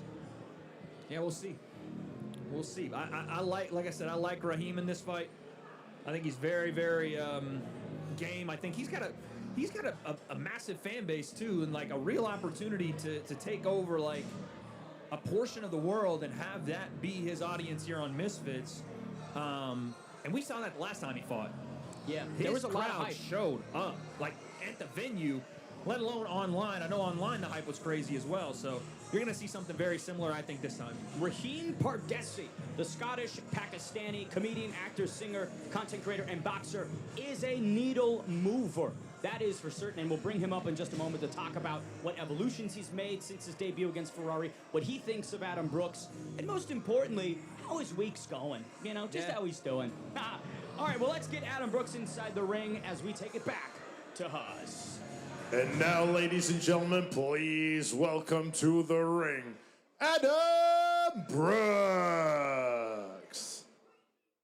Brooks began boxing to live out the knives down, gloves up message he carries on his shoulders. Got into the Misfits scene in particular because his son is a huge KSI fan. Now Adam has made that walk in front of his son's idol multiple times, dares to do it again on Saturday in what could be the last dance, the final Cinderella song for the pub man. What's up, Here's his Raheem? What's up, opponent, man? though. Raheem Good to see you, Pardesi. dude. Doing, guys? You doing good? We're We're doing fantastic. chilling, Better bro. now, sir. Better now that we're with you. See you guys. Now, I want to talk to you about this because it's been largely friendly between you and Adam Brooks, but there's tension, Raheem. There's tension. There is a bit of tension, yes, certainly. It's a bit of both, which is good. It's always good for the sport. But it's Wait, gonna you be. got bad blood with Adam Brooks? How does anybody have bad blood with Adam Brooks? He's such a nice guy. I get the best out of everyone. Trust me. I like it. You'll know from my last fight. I was gonna say the last time we saw it was chaos all fight week. What, for him, yeah. I was gonna. Well, it was insane. It was like there was potentially a fight every day. This one not as much, but you still have that edge. I think with this one we're gonna leave it for the Saturday. Yeah. Yeah, I thought I'd leave it for Saturday. You know, all Which the is the action. better option? It doesn't drain your adrenaline tank. Like your composure doesn't get Mentality tested. is focused on Saturday instead of the fight week activations. You look like you're having itself. fun Focused. I'm too. always focused. You look like you're having a lot of fun. The open workout. Yeah, I'm wearing my desi attire. I know, today. dude. It looks nice. You know, Punjabi style. You know, I thought. You got why to. not? You're, Why you're not styling and represent- profiling, baby. Clean, baby. You're clean now. I want to ask a quick question, Raheem. Apologies if this comes across bad, but you know you're new to the scene, but you're not new to this world of combat. You're born in 1989, correct, sir? 88. 88. Golly, dude. This Take guy. that compliment. I was gonna say he's trying to get the compliment there. I like that. I'm saying nobody would be able to guess, right? Young-looking guy, and I think that people would look at Adam Brooks and say, "Oh, he's the experienced veteran," but you're also an experienced veteran in your own right as well. Yeah, I mean, people have been saying to me, "Which granddad are you fighting?" But I was like, "Look, it's all right. It's a little stepping stone for me." Do you know what I mean? So it's all right. I'll go easy on him. Don't worry, I'll go easy on him. We don't want you to go easy on him. We want you to. He won't. He's just dogged. He's just being nice. We got to get the old Yeller treatment here. You got to take him out back. This is the I boxing don't want to game. scare his fans, and I This don't want is to the scare his boxing fans. game. That's what we need. But he's also talking about retirement. This is his last one. Yeah. What a way to I think usher him into this. exactly, what a way to finish it off. Yeah. And I'll make sure he goes with a bang. Do you know what I mean? There you go. I like it. Thanks to Misfits for having me here, honestly. It's a bit Bro, best opponent they can. I think anytime Misfits has you, it's such a cool opportunity. You bring such a different audience, and I didn't even know it until we did that first fight with you and Amadeus, and I was like, holy shit, this guy. I mean, I didn't have a lot to say in the last one because my opponent was doing all the talking. He was meant to be the Misfits villain. But that's a perfect setup, right? And I was like, do you know what? But the support that we saw, we were like, okay, wow, we got I was something a here. major underdog. And to be honest, you do have that a little bit of pressure as well. Yeah. When you've been put in that situation. But I mean, the way I fought that day, that night, I think it was really calm, collective, and I think that was the only way to go with that kind of character. The composure, that was the big takeaway. But I'm curious now, do you feel any of that pressure still in your sophomore Misfits appearance? What's your mentality like this week? To be honest, this time I want to enjoy myself more. I want to show my skills in the ring. I felt like I couldn't show too much because I had to be a little bit too careful. But I think this time you'll get to see another side of me, definitely. What's the prediction? Last one. The prediction? I told him, right? I says, look, you're a nice guy, so I might finish you off quickly. But if you get on my tits, I'm gonna make you pay the 4 rounds, which I did with my last opponent. I made him pay. Trust me. With my last opponent, I saw him gas out in the second round, but I made sure I got my 4 rounds worth. Yeah. That one was personal. I like that. There's a mean bone in your body, Raheem. There is this weird sadistic bone. You know what? It hardly comes out. This side of me hardly comes out. People know me more of a comedy, happy guy, always positive, which I am happy to be. But trust me, when it comes to business, taking care of business, you don't want to fuck with me. I love it. Raheem Pardesi. That's the Scottish blood talking, by the way. Scottish, Pakistani blood. Come on. Thanks, Raheem. Saturday, can't wait for him, man. It's going to be great.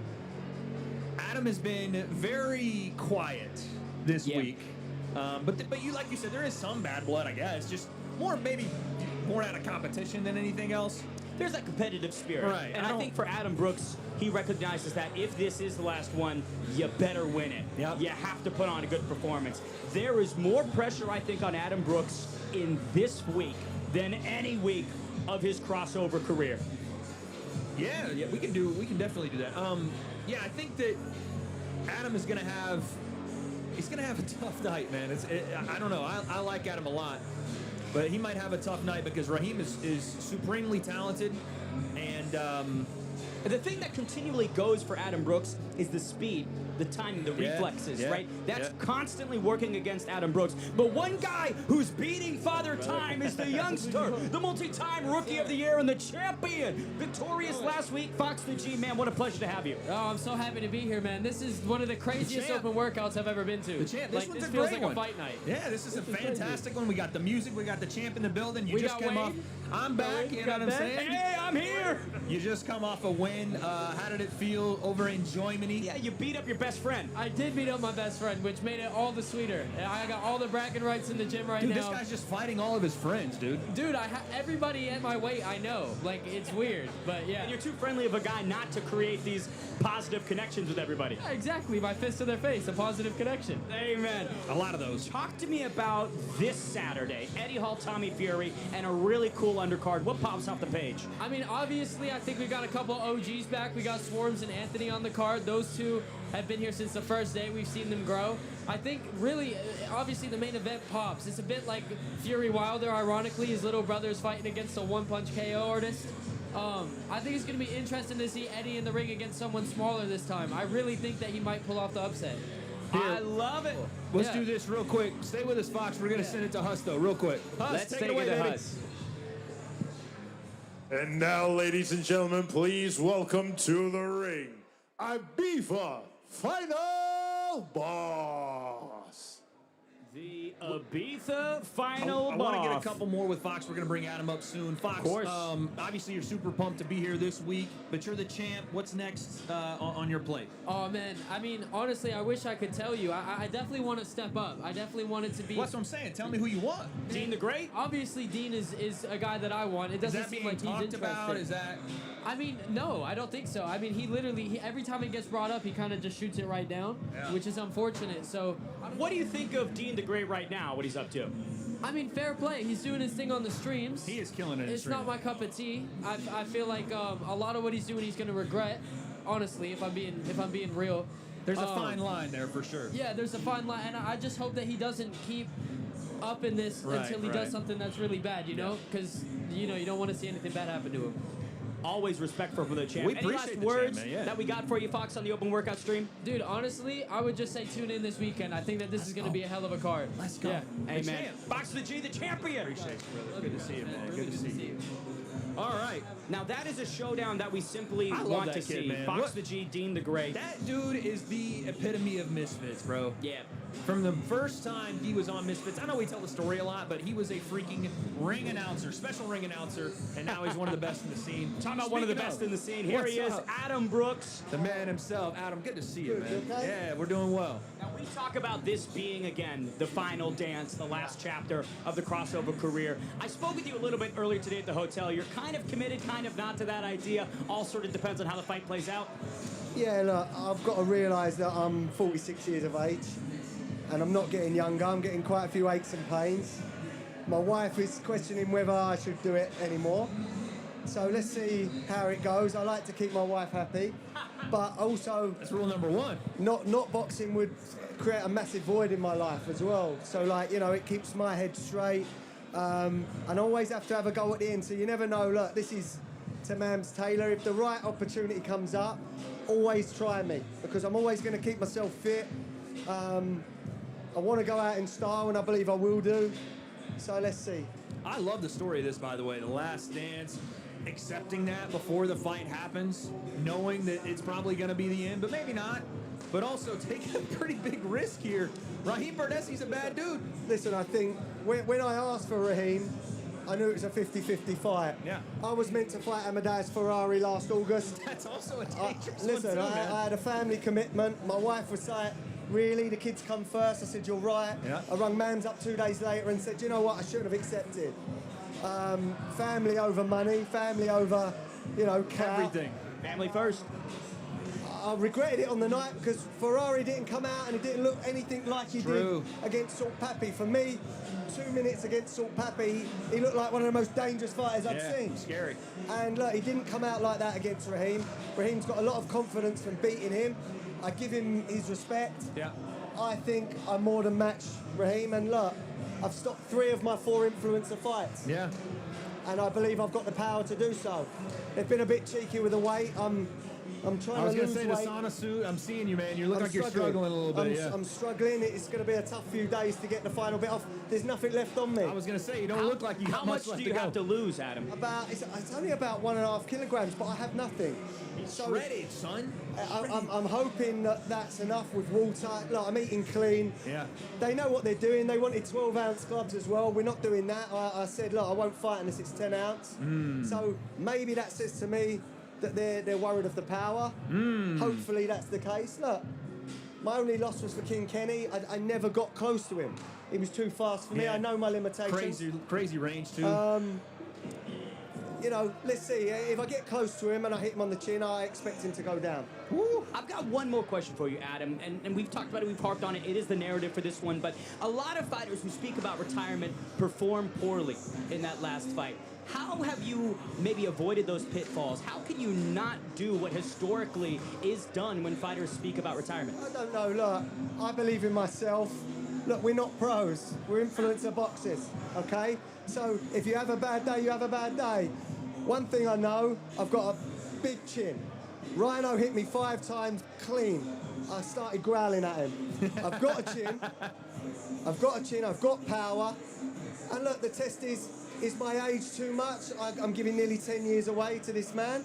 I don't think so. I feel like a 20-year-old at the moment, you know? So let's see.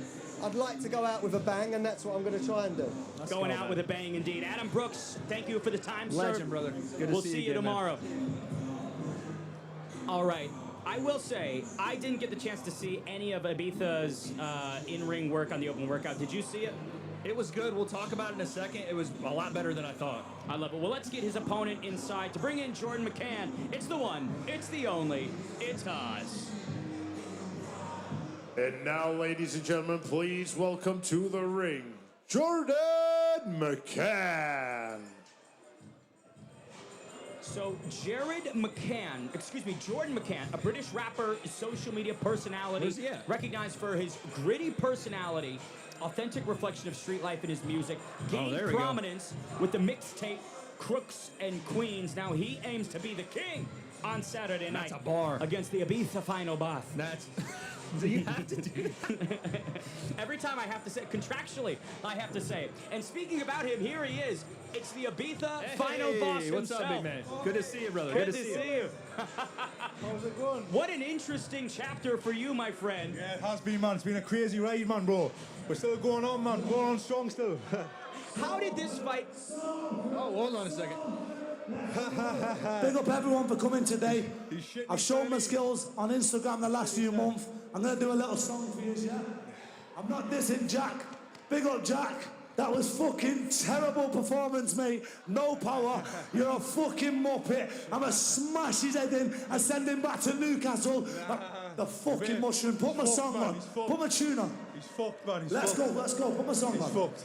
This is what we do. This is Salford. You think you can come here and fuck with me? Come on! Yeah. Let's go. Go on, Big Joe. He's got Joe Laws in the corner. Another Misfits commodity. He's going to tell us that he's been knocked out. He's going to tell us what's happening.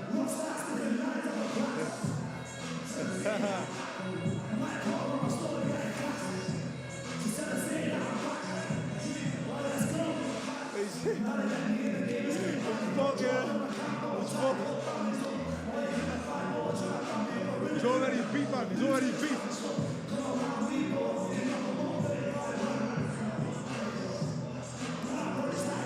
It's a banger, though, you know? It's a good rhythm. It's a good rhythm. He's a good rapper. Give him out. He's a good rapper. He's good. He's a good rapper. He's a good rapper.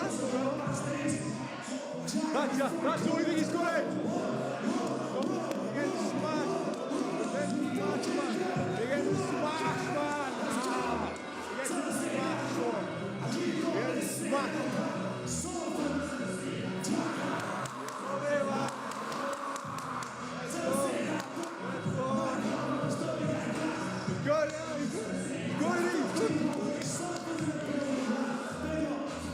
If it it was a rap battle, would you be more concerned? Listen, you beat us in a rap battle, I'll give him that. But listen, when it comes to the fists, he's no good. All right, that was something. An interesting performance from Jordan McCann. We'll hear from him shortly. We've still got the final boss. Oh, he's coming over here. He's going through the crowd apologizing to security. And his mic's still live the entire time. He's just going off.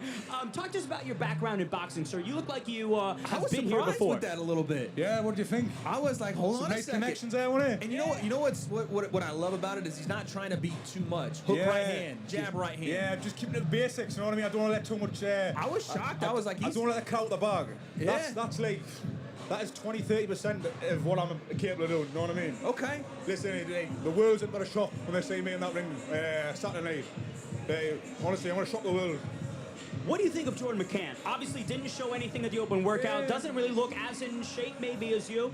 Yeah, as a rapper, yeah, respect to him. He's a good rapper, but as a man, there's a few things he's done that I thought a bit shit, but he's come and shook me hand and showed it like this, and it's all blah blah. Okay, but listen, I'm taking this fight very personal, and yeah, and when Saturday night comes, you're gonna see what I'm all about. All personal, all business, all Ibiza, final boss. I'm pumped, dude. I'm super excited. Thanks, brother. Appreciate you. That fight is turning into a much more intriguing one than I thought it was going to be. Yeah, bro. I'm I love super it. excited. Well, let's keep the action rolling here and send it back to our Master of Ceremonies, Haas.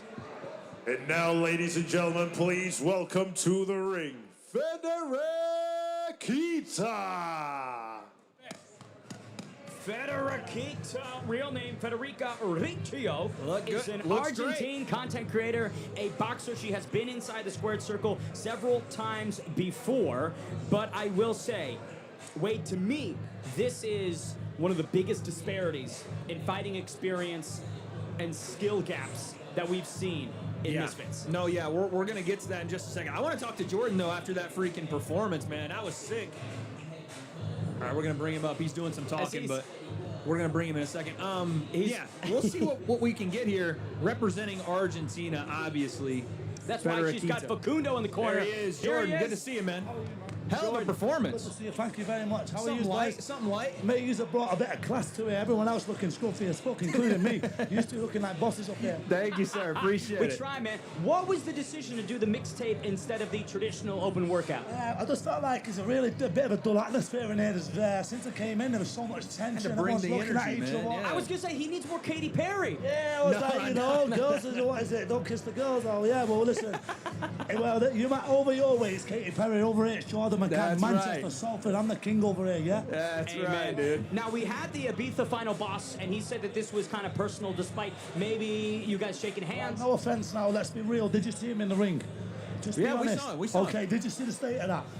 Listen, he had some power. He had some crack in Have the you shots. seen me punch? No, well, I was waiting. Well, you know if you did, you would be praying for that man right now. Okay. Yeah. May the Lord Jesus Christ, my Savior, help that man after I'm done with him. But this is what I love, man. I love the hey, get it. I love it. I love that, dude. I love it. But again, yeah, the mystery is still there. We still don't know what Jordan brings. We didn't see it there. Oh, he's ready to go. Oh Lord, here we go. He's gonna down it. Jordan McCann's getting a beer. There we go. Is that a beer, my friend? Little refreshment. Well earned. You have rotated your hat at least 8 times today. Say that again. You've rotated your hat at least 8 times today. It's the ADHD, the ADD, the PTSD, the G, the B, the C, the K, the go, but yeah. I love it. Jordan, best of luck, my friend. Appreciate you, Jordan. Good luck Saturday, man. Good Saturday tomorrow. He's the most entertaining dude in the world, dude. Drinking a beer when we've got obviously the press conference and then the weigh-ins coming up. This guy's not concerned at all about this. He's the most entertaining guy in the world. That man was dropping bars with a beer in his hand, doing everything he can. I hope that he walks to the ring and does a rap. You know, puts the mixtape while he's making his way in. With a beer. He has to be drunk. Yeah. He has to be drunk on fight night. It doesn't count if he's not drunk. Absolutely. You Win know? or loss. Let's talk about this Misfits women's cruiserweight bout. So, Federica Federiquita, has competed on brand risk in some high-profile fights on Aiden Ross's platform, has come up short in both of them, but operating out of the southpaw stance in those fights, now here in the orthodox, shows that maybe she's retuned things when she has gone back to the garage. She might need to throw away the whole garage. I mean, no offense to Federiquita. She seems very excited for the opportunity. And usually we call that ignorance being bliss. Right. Because you might be very excited for this opportunity, and hell, she may surprise us. But the excitement usually leaves people's face when they step in a ring or on the mats with Jade Jones.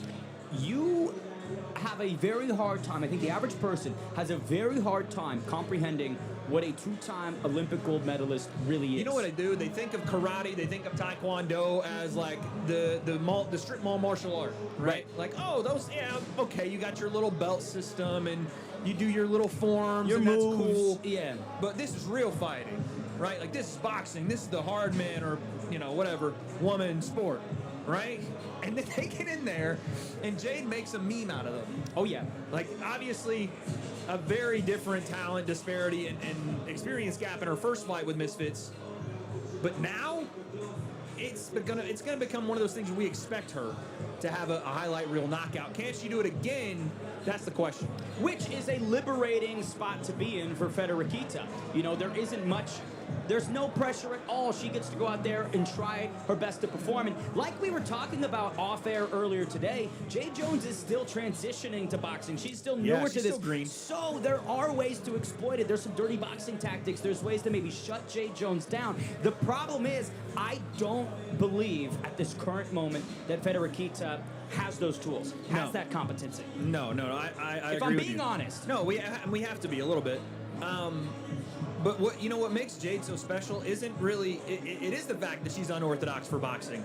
We've seen people in this scene specifically, hell, we've seen Tommy Fury in one KFI struggle with a bit of a taekwondo bladed stance, something that's just unique and you don't see a lot in boxing, especially at the highest level. So even at the lowest level or whatever level we're at here, it's going to be difficult to see someone's front shoulder be straight in front of you. You can't even see their back shoulder, meaning it's going to be hard to see their back hand. And Jade's a southpaw, so there's just a lot of things she has going for her. Those people, especially when they know what they're doing, listen, shout out Sensei, Us, I see you. When they like karate, taekwondo style, when they know what they're doing and they can short up in boxing, they're some of the scariest people because they dart in, they enter on lines and exit, and they're like little, I don't know, they're so fast and quick, and you don't see the punches the same way you see in that squared up Marcus of Queensberry. Jade's dangerous. And I know we're talking a lot about Jade, but it's just the reality of the situation, man. And it looks like Federiquita has been preparing for something that is more traditional, just based on what these pad sequences are looking like, where she's carrying things, where she's moving things. It looks like what she's expecting is just a traditional boxing foe, and that is simply not what's going to be in front of her on Saturday night. Like that sequence like there, you are not going to be backing Jade up and finding a moment to throw an overhand right. You do want to trap her. I agree. I don't mind the idea is like trying to eliminate one of Jade's biggest weapons is her feet, but trapping her is like trying to catch a chicken. You know, it's like trying to do the Rocky catch the chicken thing. It's really, really difficult to stop her from moving. If you trying can to do grab it, hold of water. If you can do it, good luck. Trying to grab hold of mayonnaise. Trying to grab hold of ketchup. My dad does it every time he goes shopping. You can easily go get, bro. We run through mayonnaise and ketchup in the South. Don't mess with it. Pop away. Just I'm keeps telling the you. Bologna cheese sandwiches, stop it. We still eat bologna, dog. Golly, you have to. You have to. Big John Fury is in the building. He said he wasn't coming to any of this.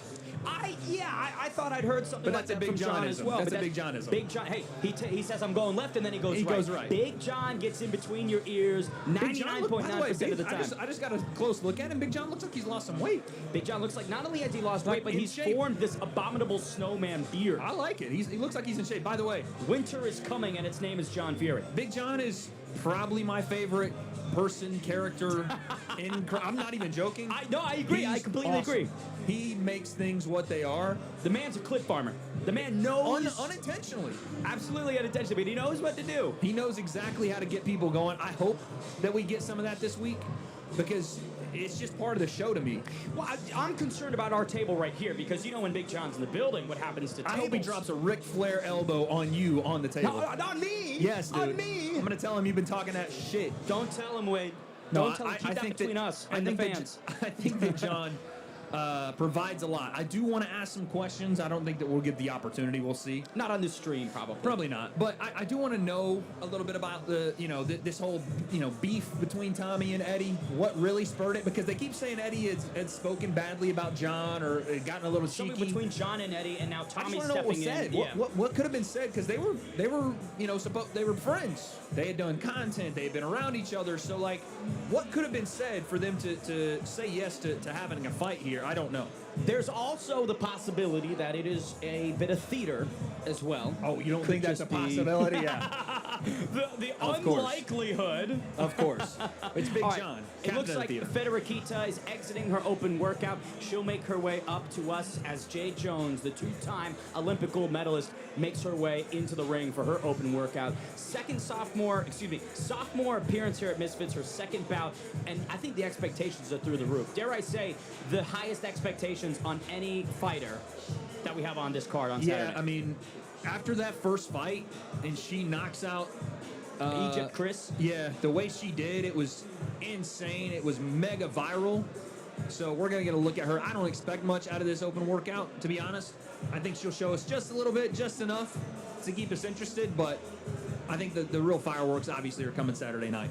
Great cornering as well. She's got Bianca Cook, another very decorated, incredibly talented Taekwondo practitioner who I know has been chomping at the bit to get in Misfits as well. So if Jay Jones is continuing to carve the path for Taekwondo practitioners to come to Misfits, bring them in. I say bring them all. Getting a death squad here, dude.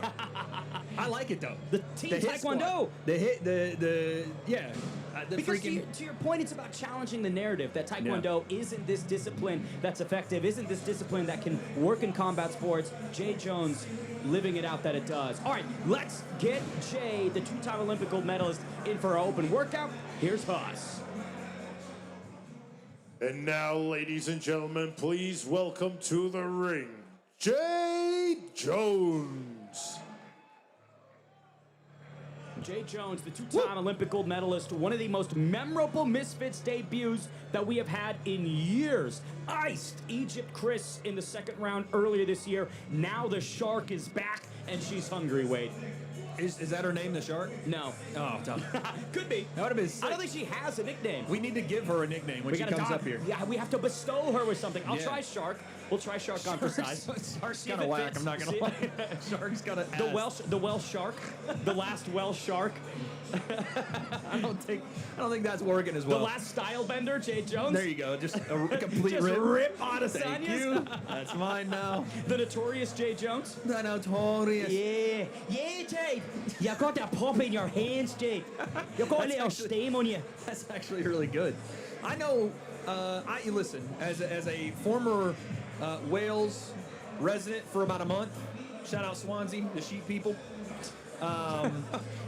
I know that she comes from a great place. Wales is awesome. It is not an exaggeration to say that Jay Jones is the fighting pride of many spots in the UK. Considered to be one of the most decorated British combat sports athletes in history. That isn't specific to gender. That's not specific to discipline. Yep. That is just period. One of the most decorated in history. Yeah, I mean, listen, we can sit up here and joke and talk about goofy, names and stuff, but Jay really is it's hard to for the American audience, it's hard to understand, but this is like the Shakur Stevenson of what she does, right? In Taekwondo, double Olympic gold. Like, what are we talking about, dude? This is high level stuff. This is Usain Bolt level of her kind of era. So when we talk about how excited we are for her to be in Misfits Boxing, it's because this is truly a very, very special athlete. I mean, we could argue this might be the highest level athlete we've had on Misfits. I 100% agree. Captured the gold medal in 2012 in London, defended that top spot in 2016 in Rio de Janeiro with a second consecutive Olympic gold, multi-time world championship accolades as well. Like Jay Jones, I'm really trying to think. I truthfully don't think anyone has had more pedigree than Jay Jones coming into Misfits Boxing. It is truly an honor and a pleasure to have here in this chapter of her career. I mean, what a truly crazy honor that Jay Jones says Misfits Boxing is where I want to sharpen the teeth and get into the squared circle. I think it's smart. I think it's so smart of her to do because of the eyeballs that are on Misfits and the eyeballs that she brings. Like, it's a happy marriage. It's a perfect opportunity.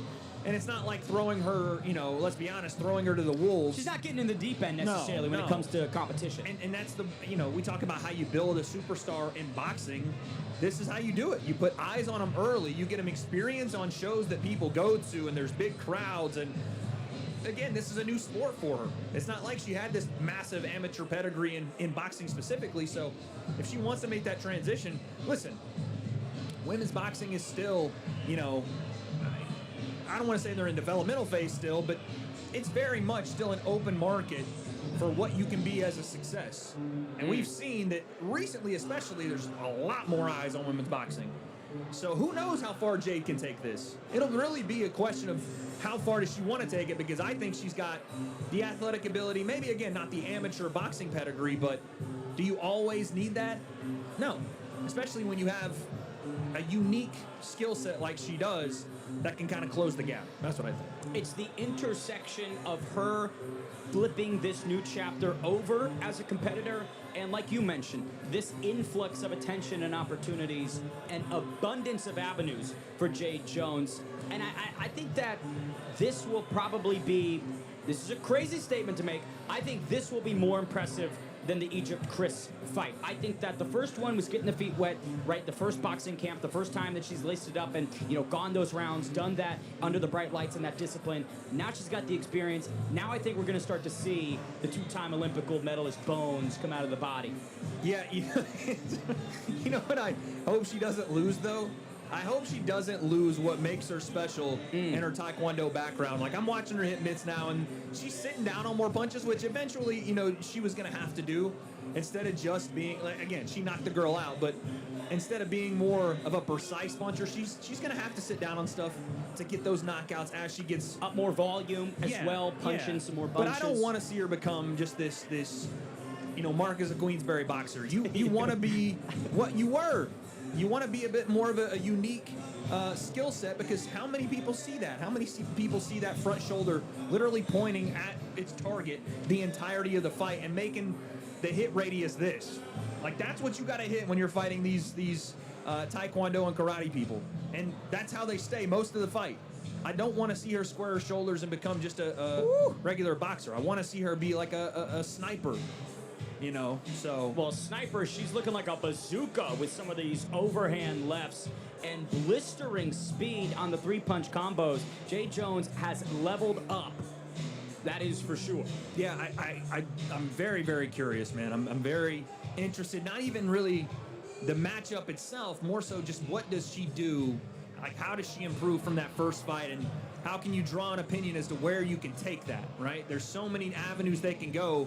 Does she really want to go to the full women's pro boxing scene? Does she want to just go to the top of Misfits and be this unique character that we can put on massive shows for? There's a market for her in all of those places, I think. So, and I think that is going to be the big question this week. Is what does Jade Jones want? I think her debut in March of this year, it was just a new chapter, a new different lane for her. But now this could really be a leg of the career. Bro, I can see her bouncing between martial arts, honestly. I can see her jumping between boxing, potentially some kickboxing, MMA, Holly Holm style, and being very successful with it, but we'll see. The two-time Olympic gold medalist Jade Jones showing off a couple new wrinkles, but we shall see on Saturday how she can raise the bar even more.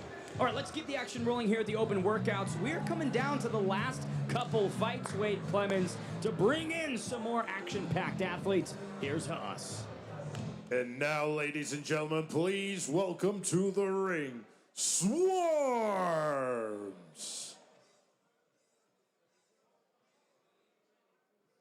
Swarms, man.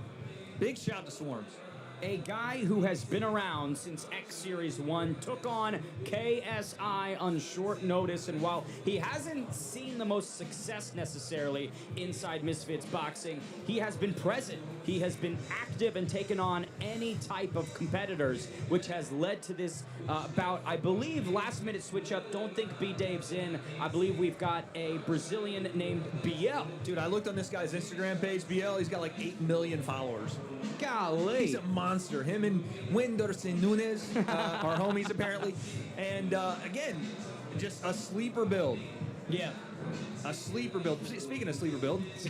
Whoa, here we go. The two-time Olympic gold medalist, Jade Jones. Jade, it's so good to have you back here. How do you feel? Oh, absolutely amazing. I love every bit of this Misfits, you know, the crazy week. It's like the circus, but I like being a part of it. It's entertainment. You've got the bag of peanuts. You're just sitting back and seeing it all unfold. I want to ask you quickly about your opponent, her open workout, Federiquita. Did you pull anything away from that? What are your expectations from her? I've already seen, you know, clips of her, and I know, you know, she's a fighter. She's brave. You know, a lot of people pull out, don't fight. She's here to fight, and I know she's taking it serious. So whether she gave too much away there, I'm not sure. I can see her trying to flip stance and, you know, trick me a bit, but I know she's going to come on fight day. As a competitor who has a lifetime of experience in combat sports, you see someone trying to figure things out, right? The gears are working in their brain. How much do you think you can exploit a Federiquita on Saturday night? I think until you're in there with that person you don't know, and you've got to quickly adapt to the style. But obviously I've got the game plan in my head of what I'm going to start with. And then again, like I said, you know, you have to be adapt. But I love to fight. I love a scrap. This is my world. I love it. Jade, I sat here and I've watched your open workout and I watched your first fight, and I just think you have so much potential, and there's like so many different avenues for you to go here. I just want to know what's the goal with Misfits? Is it, do you want to push this into a pro boxing era? Do you want to be a crossover athlete and do kickboxing, potentially some MMA? Like, what is it that you want to do? And I just think you have all the ability to do potentially all of it. I don't know. I think that's what's exciting. You know, I love to become the best, and you know, I wouldn't put myself in this if I didn't think I could be good. You know, Yeah. I'm very confident that I can go to a good place, but in the Taekwondo I ended up putting a bit too much pressure on me, so I'm trying to enjoy it more here, trying to lap it up, and I'll just take one fight at a time and then see where it gets me. Yeah. After your knockout of Egypt, Chris, did you have a hard time finding an opponent? Were people lining up to fight you, or was it an empty, you know, line waiting for Jade Jones? Well, I had a good fight, you know, waiting with Vampira. She'd had 5 fights, she was a tough opponent, and then last minute she pulled out, so she must have bottled it. But I'm sure, yeah, you know, that's I what heard I mean. there were a lot of people that said no. That's what I heard. I don't know. And that's just One one of you man's guys opinion. fight me. I might need one of you guys. Get out of here. I do not want any of that smoke. I think I'll be busy You don't want that none of day. this. I'll be busy that day. I love it. Well, Jade, anything else that you want the fans to sit with ahead of the press conference tomorrow, weigh-ins, and then fight night on Saturday?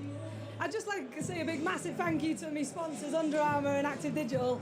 You know, without them I wouldn't have even been able to start on this journey, and to all the fans as well. You know, they're amazing, and they've stuck through me with Taekwondo. I've got a big bunch of people coming from Flint that are going to scream the house down. Let's so go. lapping it up, loving it, and just enjoy the show. I love it. The two-time Olympic gold medalist here for her sophomore Misfits outing. Thank you, Jade. Jade Good luck. Jones, always a pleasure. I'm so excited. Just a consummate pro, too. I I'm mean, you so can tell that excited she's for her. had years and years Yeah, of man. operating in front of the media, doing Smooth this. operator, too. Smooth operator. Maybe that's the nickname. Smooth operator, Jay Jones. I just did it, bro. I'm a genius. Smooth operator, I the just did it. shark, Jay Jones. I just did it. The shark. The smooth operating shark. Oh no! Oh, my GoPro! Go pick up your GoPro. Go pick it up. That looked like a Jason Statham type explosion. Yeah, right. That was a freaking dud of a firework.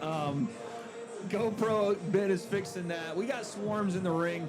You know, Swarms, like Ben said, he hasn't won all his fights, but there has been a lot of improvement with this dude, man. Like, he came in not knowing how to box at all, and honestly a bit overweight. Like, you know, there was probably You're calling him fat? he was. That's mean, He Wade. was, but there was probably a point in his life, and we all get to it, where you're like, you've had all this success. He had so much success in the music business. He was like, all right, well, what's next?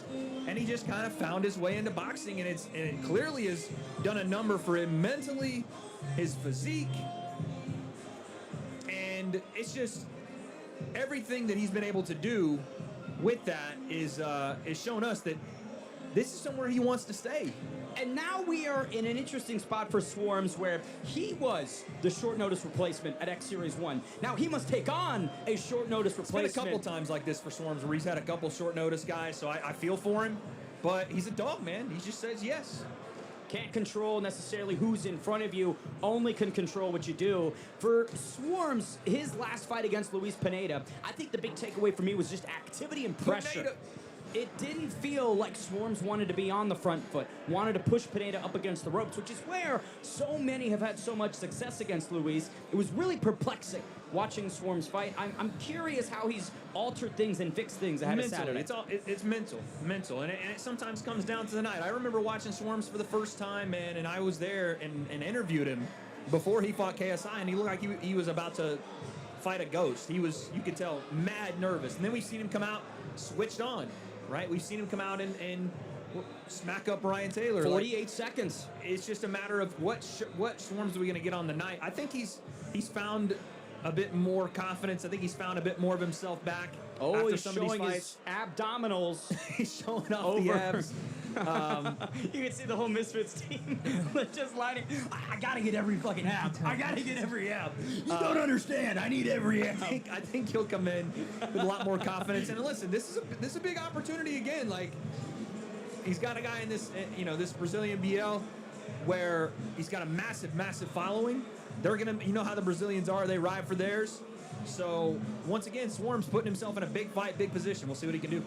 And he's in a must-win scenario, right? After beating Ryan Taylor at X Series 4, he has not won. It has been a loss to Deji at X Series 7, lost in the Survivor Tag at X Series 8, was KO'd by Ed Matthews, lost to Pineda. Man, good to see you, bro. But now is the time for Swarms to come back What's up? and right the wrong. Swarms, you're looking fantastic. How do you feel? I feel good, man. I feel good.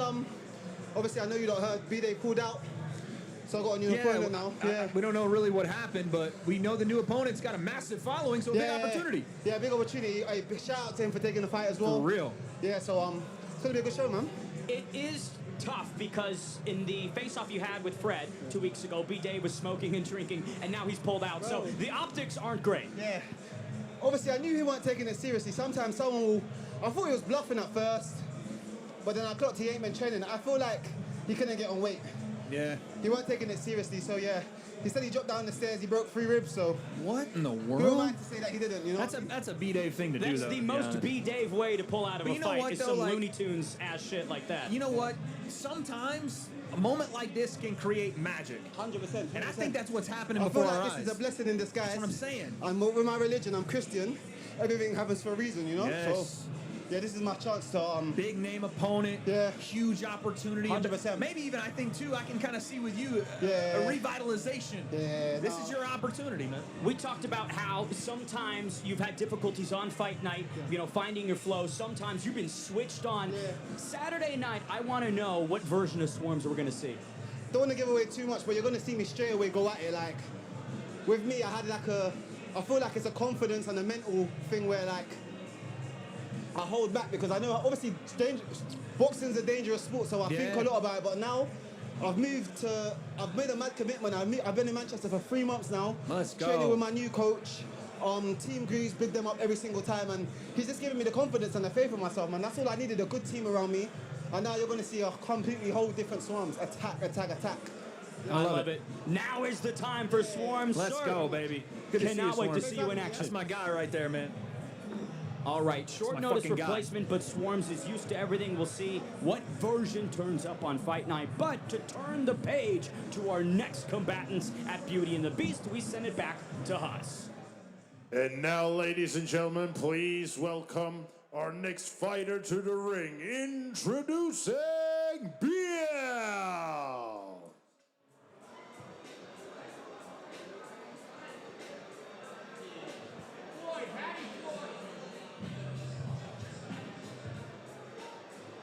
It's Matty Floyd, I believe, correct?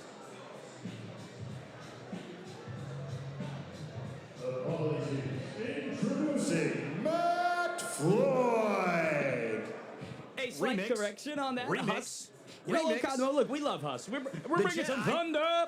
The Jedi. Now, Matty Floyd in a real interesting spot here, debuting on Misfits. Force choke.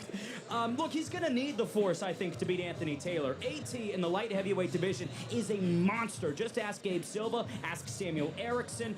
AT is not to be messed about with. But what Matt Floyd brings is a wealth of combat sports experience, multiple regional titles, a WBC Asia title, a UBO world title. The Yubby? A Wubby Bubby title. And he's from Australia. That's He is another good Australian. point. Yes. He's Australian. He's Australian. Australia. But guess this. He's Australian. Yep. I heard that the first time. No, but he's 15-2. So I think he's got 9 or 10 knockouts. This is a dangerous dude, man. All since 2021. This guy's been switched on in the last 5 years like a light bulb. And Dude, AT just keeps taking some killers, man. Like, again, the guy, I mean, we call him Mr. Misfits for a reason. He just takes every fight possible. You can't spell GOAT without AT. But one thing I was speaking about with some people before the open workouts began was there is an I in intelligence. And I wish AT maybe thought a little smarter at times, right? His 2025 campaign was basically thrown to the wayside because he stepped in to save the show against Darren Till. 20 pounds above his natural weight class, gets floored, is out of commission, comes up in December against Niraj Goyat, many pounds below his optimal weight class, killed himself to make weight, did not look like himself on fight night. Also, Niraj is a tremendous boxer. And so now he's here, back at the weight class. But my question is, the tread on the tires. In recent past, has this cost AT everything in a weight class that he should be the most dominant in? I don't know, man. It's really hard to know with AT because we see AT as the guy you put in there to test the other guy, all right? Like, and I hate to say it that way. I don't want to call him, the gatekeeper or whatever. I think he may have called himself that, but He's called himself a lot of things. Yeah, right. But I just think that if you're gonna find out what level the guy is when we bring him into Misfits, you give him AT, right? We gave Salt Poppy that test. He didn't pass it at that point, but then he got back on the horse. Like you said, we brought Darren Till right into Misfits, and we were like, all right, we'll know where Darren Till is. Hell, AT fought one half of the main event, way back Fought when. Idris Virgo. He Fought went 4 Ashley rounds. Raksu, King Kenny. Yeah, man. So he's been in there with everybody, and if your performance versus AT will tell us a lot more about what you can do in this scene and others, or it'll be AT shutting down another hype job. Which is what he's done multiple times. Last time we saw Matty Floyd in action was September 2025 against former IBF champion James DeGale. That was in the AO Arena in Manchester, the very same arena that Matt Floyd is going to be fighting in on Saturday night. That was in BKFC. Now he's lacing the gloves back up. When you look at this open workout from Matt Floyd, again, it's an open workout, but what are you taking away, Wade? I mean, he definitely wants to be on the front foot. We've seen that pretty much the entire workout. He's walked forward. He's not. He doesn't. Nothing jumps off the page at me. I don't think that he's a guy that's going to wow me with any sort of spectacular technique.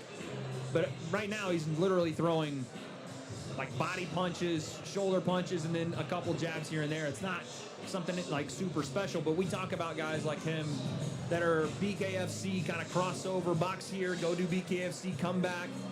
He's going to be durable. He's going to be tough. But his record is what really kind of jumps off the page to me. You don't see a lot of BKFC guys racking up wins. How credible? What were the opponents like? All these things we don't know. But regional belts were there, so. I would almost not even categorize him as a BKFC guy. Just doing it. Just one bare knuckle while bout. He's waiting for another boxing match. But I do think, like I said, AT is the measuring stick. There we go. The measuring stick, AT. I mean, that's not really a tall measuring stick, to be honest. That's crazy. I'm telling you said that.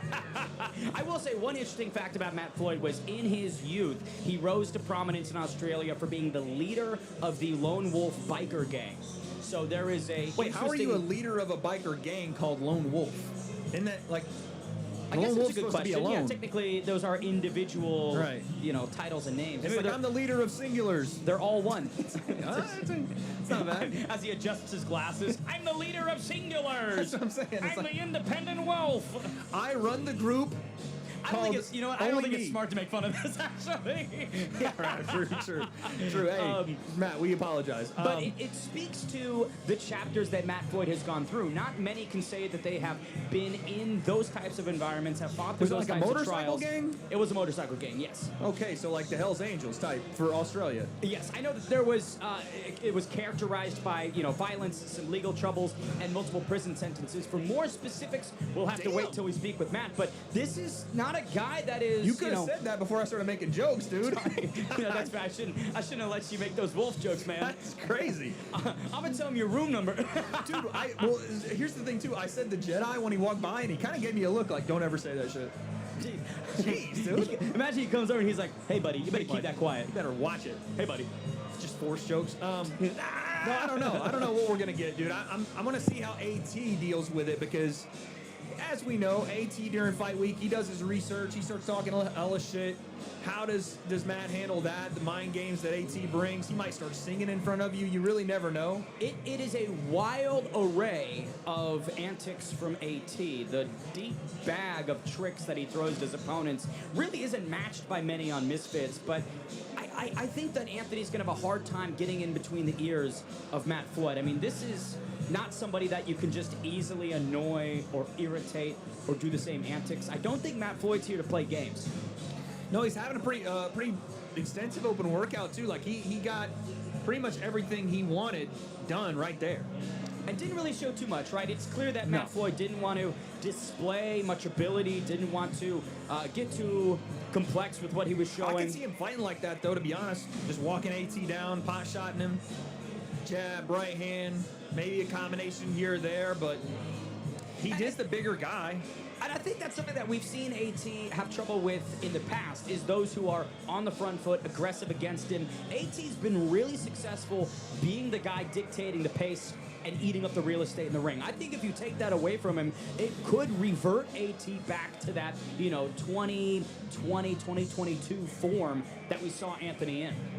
I'd like to see him fight the way he fought against Erickson and Silva. Erickson and Silva, yeah. I Just walk him down. I thought he was more of a marauder, as we say on the internet.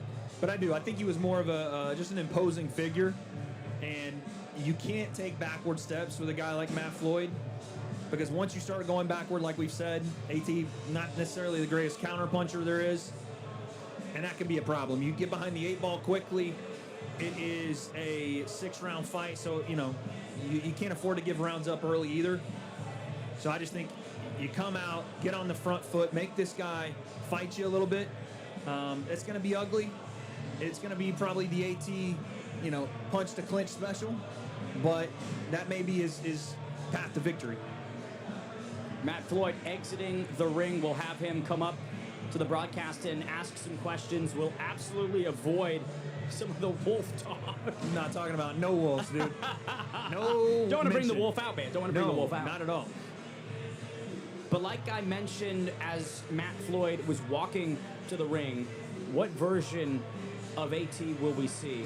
Will the tread on the tires from 2025 impact his ability to retain, or will the clock be rewound? And can AT find that 2024 form? He's staring Matty Floyd down here as we prepare to bring the Jedi in. AT's ready, we're ready. I believe Huss is ready. Let's send it back to our Master of Ceremonies. And now, ladies and gentlemen, please welcome to the ring, Anthony Taylor. Anthony Taylor savoring every second of this fight week like he always does. This is a man who understands the spotlight like a theater technician, Wade. Yeah, I mean, he's been here before. He's been here multiple times before. He has shown the Misfits scene some of the best fights they have seen. He's taken on all challengers. He's entertaining. He almost went down the wrong side of the stairs there. He almost fell off the stairs. Holy cow. I told you they're narrow steps. Well, they're you just gotta, they're deceptively narrow steps. You got to keep your eyes open there. But yeah, man, listen, we know what we're going to get with AT. Let's see what Matt Floyd thinks of him. Matt Floyd, the Jedi, his How you doing, Misfits boss? debut. We'll put you right here. Bring right over here, Matt. Good to see you, sir. So this is it. Yeah, I know it's a little bit of weird setup, sorry. Wish we had another chair, but you know. Yeah, you can take the knee, go Tim Tebow on him. So Misfits debut for gold. You've got Anthony Taylor, a promotional golden boy, someone who's had more fights than most. When you look at AT, what stands out to you, Matt? It's perfect for me. It's the world title. It's a stepping stone. It's, putting me in the right direction. That's where I should be.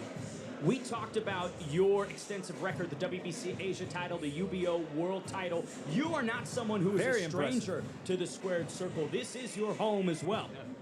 Yeah, and I fought Shane Mosey and I had the BKFC with James DeGale. This is perfect for me. This is going back to here from BKFC's, 100%. I was going to say, AT has fought a lot of guys. He fought Tommy years ago, but I think he's the most experienced guy at the highest level that AT's ever seen. Yeah, I am, definitely, and that's why, you think it'd have to be Tommy next. Tommy should beat Eddie Hall. I'll definitely beat him. I heard that you were calling for that Tommy fight. Well, it makes sense. He said that he wants to fight a proper boxer for a world title. I'll have this world title. I've got a boxing world title. There you go. And I'm the most experienced fighter on the Misfits platform. There's no one else really on the platform for Tommy. And same for me, really, after I beat, AT, like Tommy Fury has to do what's next for me, too. We've seen AT have fantastic fights here in 2024, some very memorable performances. 2025, he's struggled to get into the win column. When you look at him technically, skill for skill, how do you break him down? I haven't really watched him, man. My mate fought him and pieced him up, and I've seen a few clips from that. I don't really watch anyone I fight. I didn't watch James DeGale fight, because the way I fight, I taught myself how to fight in front of a little mirror. I'm so different that there's no point in me watching other fighters, because I make the fight my own and I make it so different. So I don't really watch them unless it gets sent to me or something like that. Yeah. Which mate of yours fought AT in the past? Darren Till. Yeah, Till. Oh, yeah. Till busted him up, yeah. Till did bust him up. You said you'd be open to fighting Darren Till. We're good mates, man. He's on the BKFC now. I already said to our mutual friend, I was like, man, I could never fight a mate in bare knuckle. I wouldn't mind watching two mates. Me and him could box, because boxing's boxing. I could watch two mates box, but I couldn't watch two mates do bare knuckle. It's a hard one, But I mean, me and him are both fucking fighters. If we, we're mates. I'd rather not fight a friend, but obviously I'll have to fight anyone. I would fight anyone, so would he. But yeah, me and Darren almost did fight on Misfits last year, and then we became sparring partners and good friends. So, are you expecting the antics, the mind games from Anthony Taylor? He always brings something sensational to fight week. How are you going to deal with that? Yeah, he's trying to be my mate yesterday. He might sing in front of you. He's done that before. He'll start singing to you. For me, it doesn't matter. I know he's already like that, but whoever the opponent is, whether they want to kill me or they don't like me or they do like me and they play a game, it doesn't make a difference, because same thing before with my mindset and the way I fight is so different that it doesn't matter what they bring. I'm all going there with the same mindset anyway. I don't think any man my weight in the world can beat me, let alone on the Misfits platform. And so I feel like I'll beat anyone. Tell us really quick. I do want to know prediction stuff. You don't want to give too much away. But like you said, you haven't watched AT. It's not about AT. What do you envision you doing to him going on fight night? I was always told, never go for a knockout in a fight, let it come. So I'm going to do the same here. Just from what I've been told and what I've seen, I think I'll finish him pretty early. Early stoppage, anticipating the Jedi using the Force to see it coming. But I also like this idea of, potential down the road matchup as well. There's a lot of stakes that come with this fight. There's a lot of stakes in the main event. That's why I want to keep an eye on Matt, because we may have a fight being set up right in front of our eyes, depending on, obviously, you got to handle business, but I like the idea. Matt might have an eye on you. This is the undefeated heavyweight sensation. Stop it. I have one fight. I'm 1-0. I'll take it. I think it has to be next. I mean, Tommy's made it clear he wants a world title. He wants to fight a proper boxer. I like it. It makes sense, man. If anyone knows my storyline, I think they'd want the fight too. I think he thinks he'll be game enough. John Fury, I spoke to him on the phone in a group phone call. with Kay, who matchmaked my James DeGale fight. Yeah. Kay, and on the group, he said, yeah, Tommy would fight me. And I believe he would. I don't look great on the pads. I don't look great on the bag because I'm self-taught. In the ring, it's a different story. I'm glad I look how I look. I was going to say, it's kind of perfect, right? It's perfect because everyone that looks at me, your James DeGales and your Tommy Furies, and even, you know, when we're trying to fight Andrew Tate, they go look at me and go, oh, that's an easy fight, which is what we want. And they've looked at me already, they think I'm an easy fight. They said Tommy would fight me. So hopefully, if people get behind me, they'll want the fight, and it will happen, you know? You lull him into there. sleep, and then you put him unconscious. Matt Floyd, thank you for the time, sir. Can't wait to get to know you more this week. Yeah, thanks. Good luck, brother. Good luck. Yeah, man. I like this, dude. I like the potential there of, like, Matty winning, potentially. Obviously, you know, AT's our guy, too. You never know. But there's a plan, there's structure in place. There's something in place on this card, and you know, Tommy has talked about. Tommy's been all over the place with what he wants to do, right? Is it going to be Misfits? Is it going to be the Eddie Hall fights? Is it going to be a Darren Till type of fight? Darren Till's been on his ass all week about, you know, what happened in their fight, and I would like to ask Tommy about that. Every video, the Ariel Helwani interview, Darren Till's quoting it, you know, He's asking on his questions. ass. I hope we find some answers to it, but let's take the attention back to AT inside the ring. Not really seeing too much, but I think what's interesting is AT does not have Chris Lopez seemingly this week, which Coach I think Soul. is... It's Coach Soul, Salt Poppy's coach, Fox the G's coach, a very tremendous one. But Chris Lightning Lopez had seemingly been the component that changed Anthony Taylor in 2024. Without him, I do have some questions, Wade. I mean, with or without, you have questions because of the level he's about to face. But yeah, you know, if you have a coach that's changed you and brought you to, you know, the best of your ability, and there's some sort of split up or there's something that, you know, logistically it can't happen, that will affect a fight. We've seen fighters stop combat sports altogether when they fall out with their coach. So how that'll affect AT, I don't know. He is kind of a nomad, though, right? His entire career, he's just kind of picked up and gone. He's had people corner him that aren't even his coach, haven't even been in the sparring room with him before, so...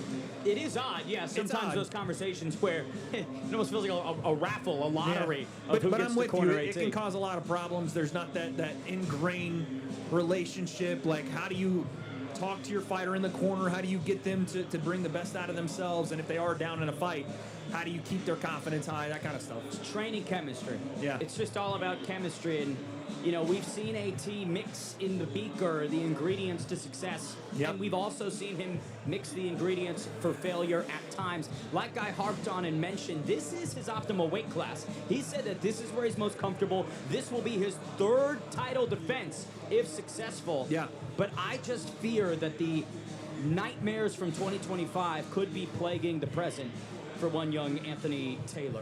Listen, we got the Furies in the house. I assume Tommy's going to be next. I don't know, but it's starting to get a little packed in here. I'm seeing Roman Fury is over there. Pretty much every Fury in the family outside of Tyson, and I saw Big John and kind of walked back. I'm sure him and Tommy will be out in a second. But, you know, we're here. We're at the main event. And as we wait for AT to come up, like we said, this is an interesting matchup for a lot of different reasons. Number one is what's next, because I think Tommy should be able to outbox Eddie, but you know, there's that element of Eddie being in bull in a china shop, that kind of thing. But we'll see. I want to know what type of version of Tommy even shows up, to be honest with you. Well, you know, we talk about Matt Floyd having this upside, but Anthony Taylor could steal some of these opportunities as well. My God. I'm on weight. Man, this is the best. I haven't felt this good since the Gabe Silva fight. Okay. I'm finally at my original weight class. Yeah. Where I'm not going up to heavyweight, or I'm not going down to super middleweight. I'm exactly where I should be at, defending my title, and this Saturday going to be, and still, the Mr. Light Heavyweight Champion. Let's go. Third title defense is loading for Anthony Pretty Boy Taylor. I want to ask just off the top, Chris Lopez not there inside the ring with you. You had Coach Soul. Is Chris with you? Did you train with him, or was this all Coach Soul this fight camp? Well, right now, this is all Coach Soul for this week.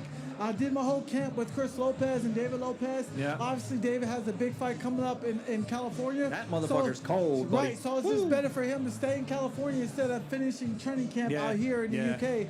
So we all decided as a team, stay out here with Dave Lopez, finish your training, and then don't worry, I'll go ahead and do my job. And Team that's win the leader belt. AT, baby. This is why you cannot spell GO without AT. Facts. I want to ask, though, we spoke about this. It seems like Matt Floyd might be your most tenured opponent, possibly, when it comes to the boxing ring, right? 15-2 as a WBC Asia title, a UBO recognized world title. Does any of that mean anything to you? Nah, easy cake. Gabe Silva's gonna be a harder opponent than this guy. Anybody go to Mexico and pile up 15 wins in a row in Mexico until you fight a real motherfucker and you take that L. At the end of the day, I've been the Misfits reigning champion for 970 days and counting. I'm going to beat Roman Reigns' streak. I guarantee you that. It's a lot of days, baby. It's a lot of days. One true champ here Tribal in the chief. building. AT, it's so good to see you back. But I want to ask, we got to kick it off a little bit. Looks. Big punch Stacks. thrown. Big Stacks got cracked. I don't know who Big Stacks is fighting with, but they're wearing Someone a white swung. fedora. I think that might have been Jordan McCann that swung on him. Jordan McCann? No. Tommy Fury's brother's talking to him. I think Jordan McCann tried to we sneak don't know him. what it is, but let the folks, we Jeez, got dude. Tommy Fury fighting Big Stacks. It's going to be an amazing prelim card. AT's doing promo for. Come on, the AT. Listen, we could have AT be a pundit and fight, and then also hop For into real, commentary on the same For night. real. I want to ask though, right? Because you do have a lot of shared history with this card. Tommy Fury, a former opponent of yours. Matt Floyd was with us moments ago and said that he wants to fight Tommy Fury. He views you as an easy task. You've been in there with Tommy.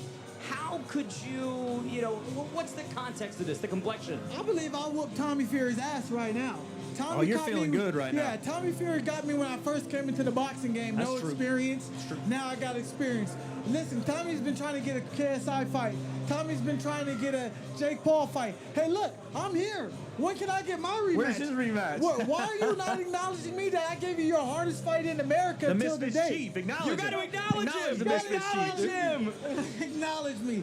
Like Tommy Fury he don't need his daddy to make his fights. I'm the next big fight for Tommy. By winning this fight, I maintain. Listen, bro, I've been main event, co-main event.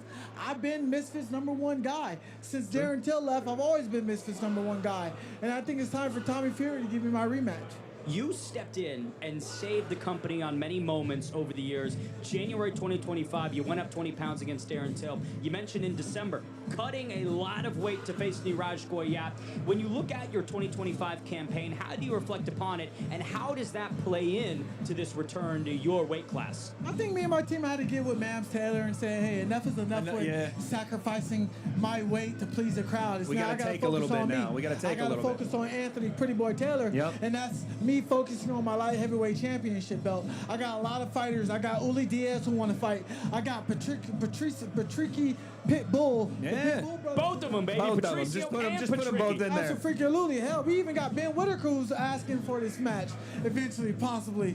If Eddie Hearns wants to fight, let's do it. Hypothetically, Maybe. he's asking Maybe. for it. Eventually, possibly. In another world, he's asking for it. Right, in a multiverse. Hey, you can never get it know. cracking. You never know, Hey, man. look, hey, I kind of want Gabe Rosado possibly. Okay. That's a good match. Yeah. But look, man, anybody can get it. Any place, anytime, anywhere. I never bend, never break, never fold, and they'll never get old. You versus Tyson Fury? I think I'm biting on the chew a little much. I can chew right now. Hold on. I'm just thought of something while we're sitting here. Ooh. You have this kind of back and forth beef with Dean the Great. You wouldn't fight Dean, but what about Adrian Broner? I'll fight Adrian Broner, but man, look, I was supposed to fight Adrian Broner on the Nashville card, but See, dude, I didn't know any of this. See, but unfortunately, there was some stuff with his contract going on. Oh, okay. We were supposed to fight at 165. There's, he had He's some a little heavier right now. 800 pounds. Right. But right now, I can't fight Adrian Broner right now. He's not mentally there. That's true. It's like Lennox Lewis fighting Mike Tyson. That's the equivalent of me fighting Adrian Broner. It wouldn't be a fair fight mentally, emotionally, and physically. True. Well, AT, I love that you are back in vintage form. You seem fired up. You're in this optimal weight class. The third title defense is loading. You can't spell GOAT without AT. Sir, can't wait to see you this Appreciate week. you, man. Good luck, AT. Thanks, brother. Acknowledge me. There he is. Acknowledge the one true champ, baby. I love it. AT back in action. The pretty boy dazzling and putting on a show. We'll talk about putting on a show. It's time that we've arrived at our main event. Main event time, baby. But before we get into this, I mean, I want to talk about this Beauty and the Beast. When we think about the creative direction for Misfits Boxing, Wade, the circus, the carnival, it's fun, man. It's perfect. It's exactly the way you want to build this fight because there's so many elements of the unknown when it comes to Eddie and what is his real chance of making a miracle happen here. And yes, I call it a miracle because that's what I think it's going to take. I'll be honest with you. I think landing that one shot is a very difficult task because we've seen Tommy Fury in some of these crossover fights, excuse me, just burping all over the place, just unprofessional. We've seen him, deal with the style of KSI. It wasn't the greatest night out for Tommy, but he got it done. He dealt with Jake, he's dealt with AT. It's, he's fought people big and small, not this big, but this is kind of what Tommy is maybe unintentionally funneled his career into, is preparing for these oddball matchups. The more crossover-centric the spectacle. Here he is, Matt Floyd's Matt's back, baby. What's up, dude? What's going on, Matt? How you going? Good, man. Yeah, we're chilling. We just talked to AT. He's now calling for the Tommy fight as well. So everybody also wants to. feels like you are an easy. Oh yeah, he said you had 15 wins in Tijuana. You beat up a bunch of nobody. That's what he was saying. Okay, cool. Yeah, that's all right. He can say what he wants. Yeah. Hey, do you? He's having fun with you. Of course. Of course. It's AT. Of course. It's AT. We love the guy. True. He was also saying Matt, what brings you back up here? I got told. They told me. We're great to have him. Why not? Of course. When you think about AT in this moment, he is fired up. He seems to be in vintage form. What does that, as his opponent, how do you absorb that? It doesn't matter, man. Like, he's a character. Yeah, He's a character. He can be. Hopefully, we get the best AT. I mean, it's my first fight on Misfits. The better he looks, the better for me, isn't it? So. That's true, yeah. If AT comes to play and then you beat him, it is all the better. I will say, I did get some word that we're kicking you out. We gotta go. I'm so sorry. Well, good to see you again, though, Matt. Appreciate it, dude. Good luck. What the heck? For real. We'll chat more with Matt tomorrow at the press conference. Can't wait for it to heat up and kick off. And we'll see. I mean, the guy's cool, calm, and collected, but AT does have a knack at getting in between the ears. And talking about getting in between the ears, I think we should get in between the main event to bring in Tommy Fury. It is RMC Huss. And now, ladies and gentlemen, let's please welcome to the ring, Tommy Fury. Tommy Fury walking. Big John behind him. One half of the main event. I'll tell you what, man. Big John's looking trim.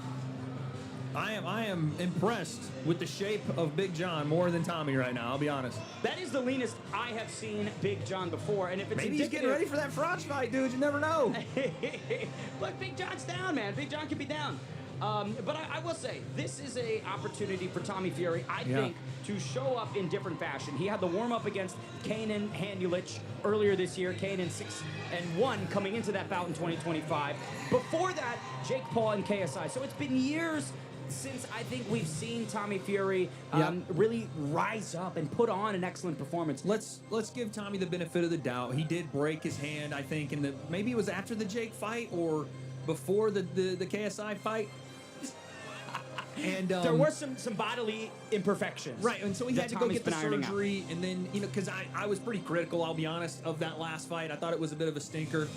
But at the same time, I understand it. It was his first fight back. He'd had a long layoff. He had the hand injury.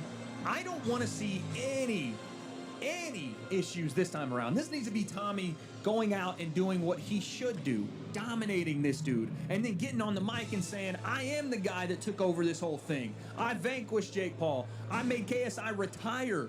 Who's next on my list? I would love for it to be Darren Till, but we'll see. It's been odd because objectively, looking at his victories, you can say he's the king of crossover boxing. You can say that you have to say it. You have to say it, but it's been a quiet reign. It's been a quiet reign. I feel like you just haven't seen Tommy Fury. It's been a picky reign, yes, right? It's a very selective which one. is, something that John Fury is known for, and for good reason. Listen, John Fury has probably been the most successful father of son fighters in terms of monetary value that's ever existed. He got Tommy Fury into a position that if his name isn't Fury and his big brother's not Tyson and his dad's not John, he's probably not in. But his brother's not Roman. It's true. But he brought Tyson into the fold and really exposed the world to Tyson Fury. And obviously Tyson had to go win fights. I'm not saying that Big John Fury and his big ball sock but is the reason for everything. The tide that elevated because of John's guidance and leadership. That's what he does, dude. I hope we get Big John over. I know. Can we get Big John over as well? He's Can not we talk gonna. with Big John? He's probably not gonna do no, it. but it's worth asking. He's more subdued this time around than everything else. But yeah, let's hopefully get him. But listen, it's pretty simple what this fight is gonna be to me. It's gonna be Tommy on the lead hand and movement early, and probably. I mean, listen, it's 12 minutes. Yeah, it's not that long a fight, and that favors Eddie Hall a bit. But Tommy's gonna be very careful with him early. He's gonna stick the jab on him.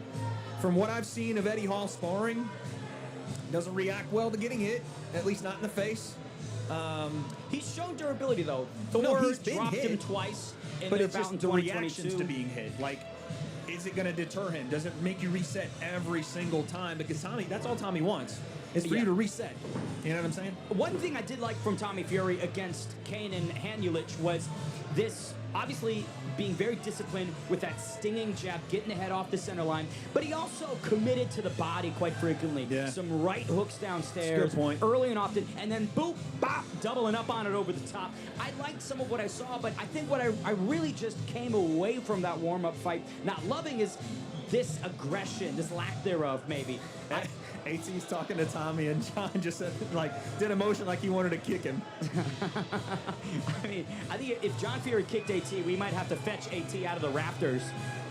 Now he's going at it with fans. That's great. It does, yeah. It's but no, like AT's. He's trying to steal the show here. It's what AT does. I think you're right, though. I think there was some sparring footage that came out of Eddie Hall. And again, I don't want to put everything behind the sparring footage, but he got tagged to the body, and he was doing it like full go, and there was a visual, a discomfort. Yeah, like it was concerning how visually he let his opponent see him get hurt. Some liver shots. He's like, if Tommy sees that, it's going to be liver shot after liver shot, right? It's going to be jab, double jab, liver shot, until Eddie just slows down or stops. And that's the biggest concern here for Eddie is he's going in, yes, 100 pounds bigger. Honestly, out of the two, he's the better athlete. Eddie Hall is the better athlete out of the two of them. If you've seen Tommy Fury run, you'd agree with me. He's got the duck feet wobbled, and they're just kind of pushing, right? When Tommy Fury beats my grandmother in a 5K, he Get out of the way, earns Grandma. that title. Get out of my way. But elbows are.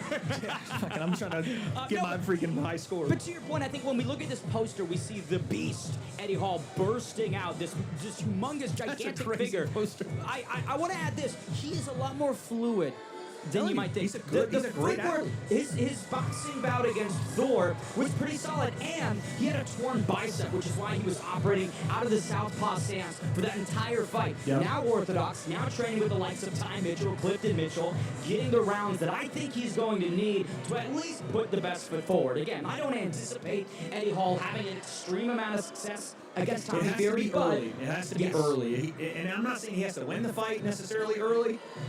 Obviously, that would be ideal, but he needs to make Tommy concerned early. He needs to hit him with something early, the way that this fight can go a different route than just Tommy on the back foot or on the outside, jabbing and moving until Eddie gets tired.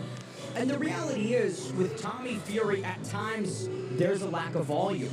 It's not like he's pouring it on his opponent. So these fights, these rounds could come down to just a couple punches. It's 2-minute rounds. We saw it against Jake Paul. We saw it against KSI. If you have one big singular moment against Tommy Fury, typically that round becomes yours. Yeah, I think Tommy will be a lot more active with his lead hand in this fight. I think he needs to be. And again, I think he's got all the pressure on him.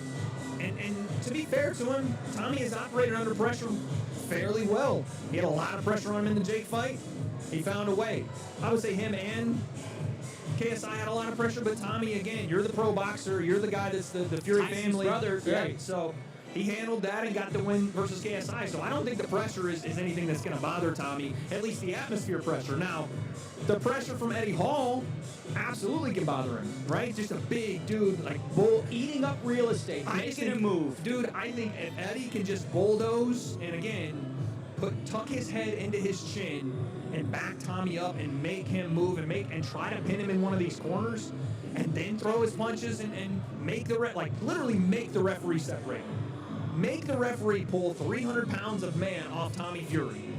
And that is the reality, the size difference. It's going to be so curious to see because we don't often get to witness what a gentleman of Eddie's size hitting a guy of Tommy's size is going to look like. The impact that a perfect Hall hand could have on Tommy Fury, I think it's going to be really interesting. But Dude, if he gets hit wanna with add it, it's this. going to hurt. Like, Eddie hits harder than anyone Tommy has ever fought. If he gets hit with it on the chin, it doesn't matter how many years of boxing Tommy has, he'll go to sleep. I will say this though, because I thought about this earlier, said that exact same thing, but then I also thought, okay, Tommy's brother is Tyson Fury. I would wager a bet that Eddie Hall hits harder than Tyson Fury. You think so? I think if we were just measuring punching power, yes. Now, can Eddie Hall be as accurate? Can he land the punch? Can he set the punch up? Can he do it more than one time? I don't know. Probably not. But in terms of just raw power, If you line them up and put them on the punch machine or freaking, that's not boxing, I understand. But my point is, it's kinetic energy, it's if power Eddie creation. is able to land that punch, which again is a long shot, and it shouldn't be what we're basing if we're doing predictions on likelihood. It shouldn't be what we're picking as the most likely thing. But it's still a possibility. It's still two dudes in there with no headgear and small gloves. And I will say, Eddie Hall, I believe, possesses the highest score on the power box at the UFC Performance Institute in Vegas. So the numbers are there. It suggests, obviously, that the raw power is in his paws, but landing on Fury, that is a significantly harder question to ask. It's a bit of a different story, and I think Tommy is going to be very, very safe with Eddie, at least early on. I hope that we don't get a very safe, just get through it fight, because I think Tommy has a real opportunity, and I hope he knows that he has a real opportunity, because he kind of holds some cards here where you go out and show a good performance, you can potentially get that Jake Paul rematch. You can, I don't know if I would want to come out of retirement now, but you can wave that card around, right? I mean, again, I don't understand why we never got the Darren Till fight. I want to ask Tommy about that.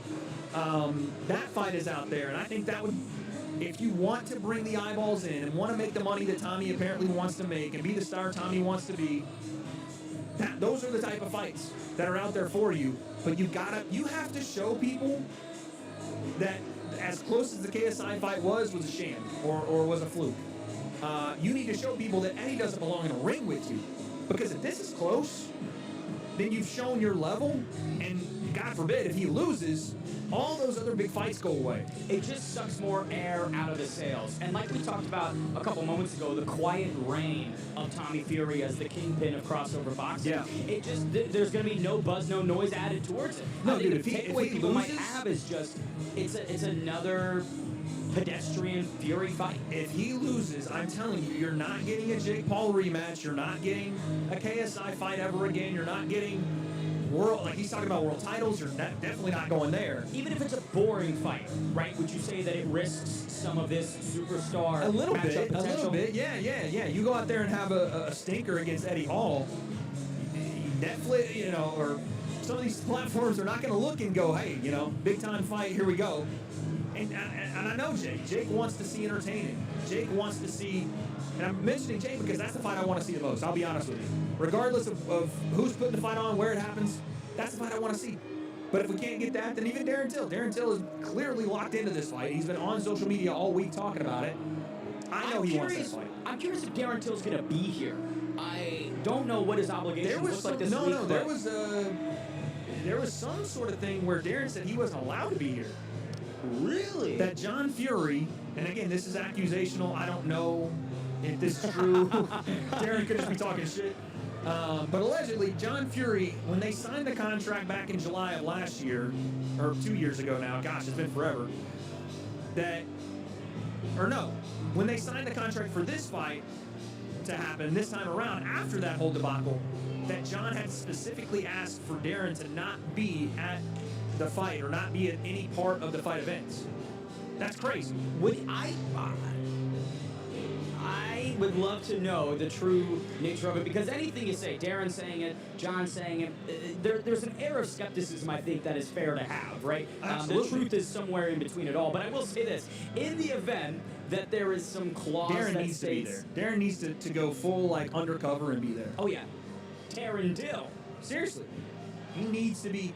if he really wants that fight, he needs to be terrorized. Well, I shouldn't say that because the last time he tried to terrorize Tommy and Little Johnny called him, he lost the fight. Kind of, yeah, fight ran away. I will say it'd be funny if like that clause did exist and someone just had Darren Till on like their FaceTime and they're just walking Darren around the whole fight week, putting him in John's face and Darren's on the just, big screens. Yeah, Just Darren. and Darren's just at home heckling.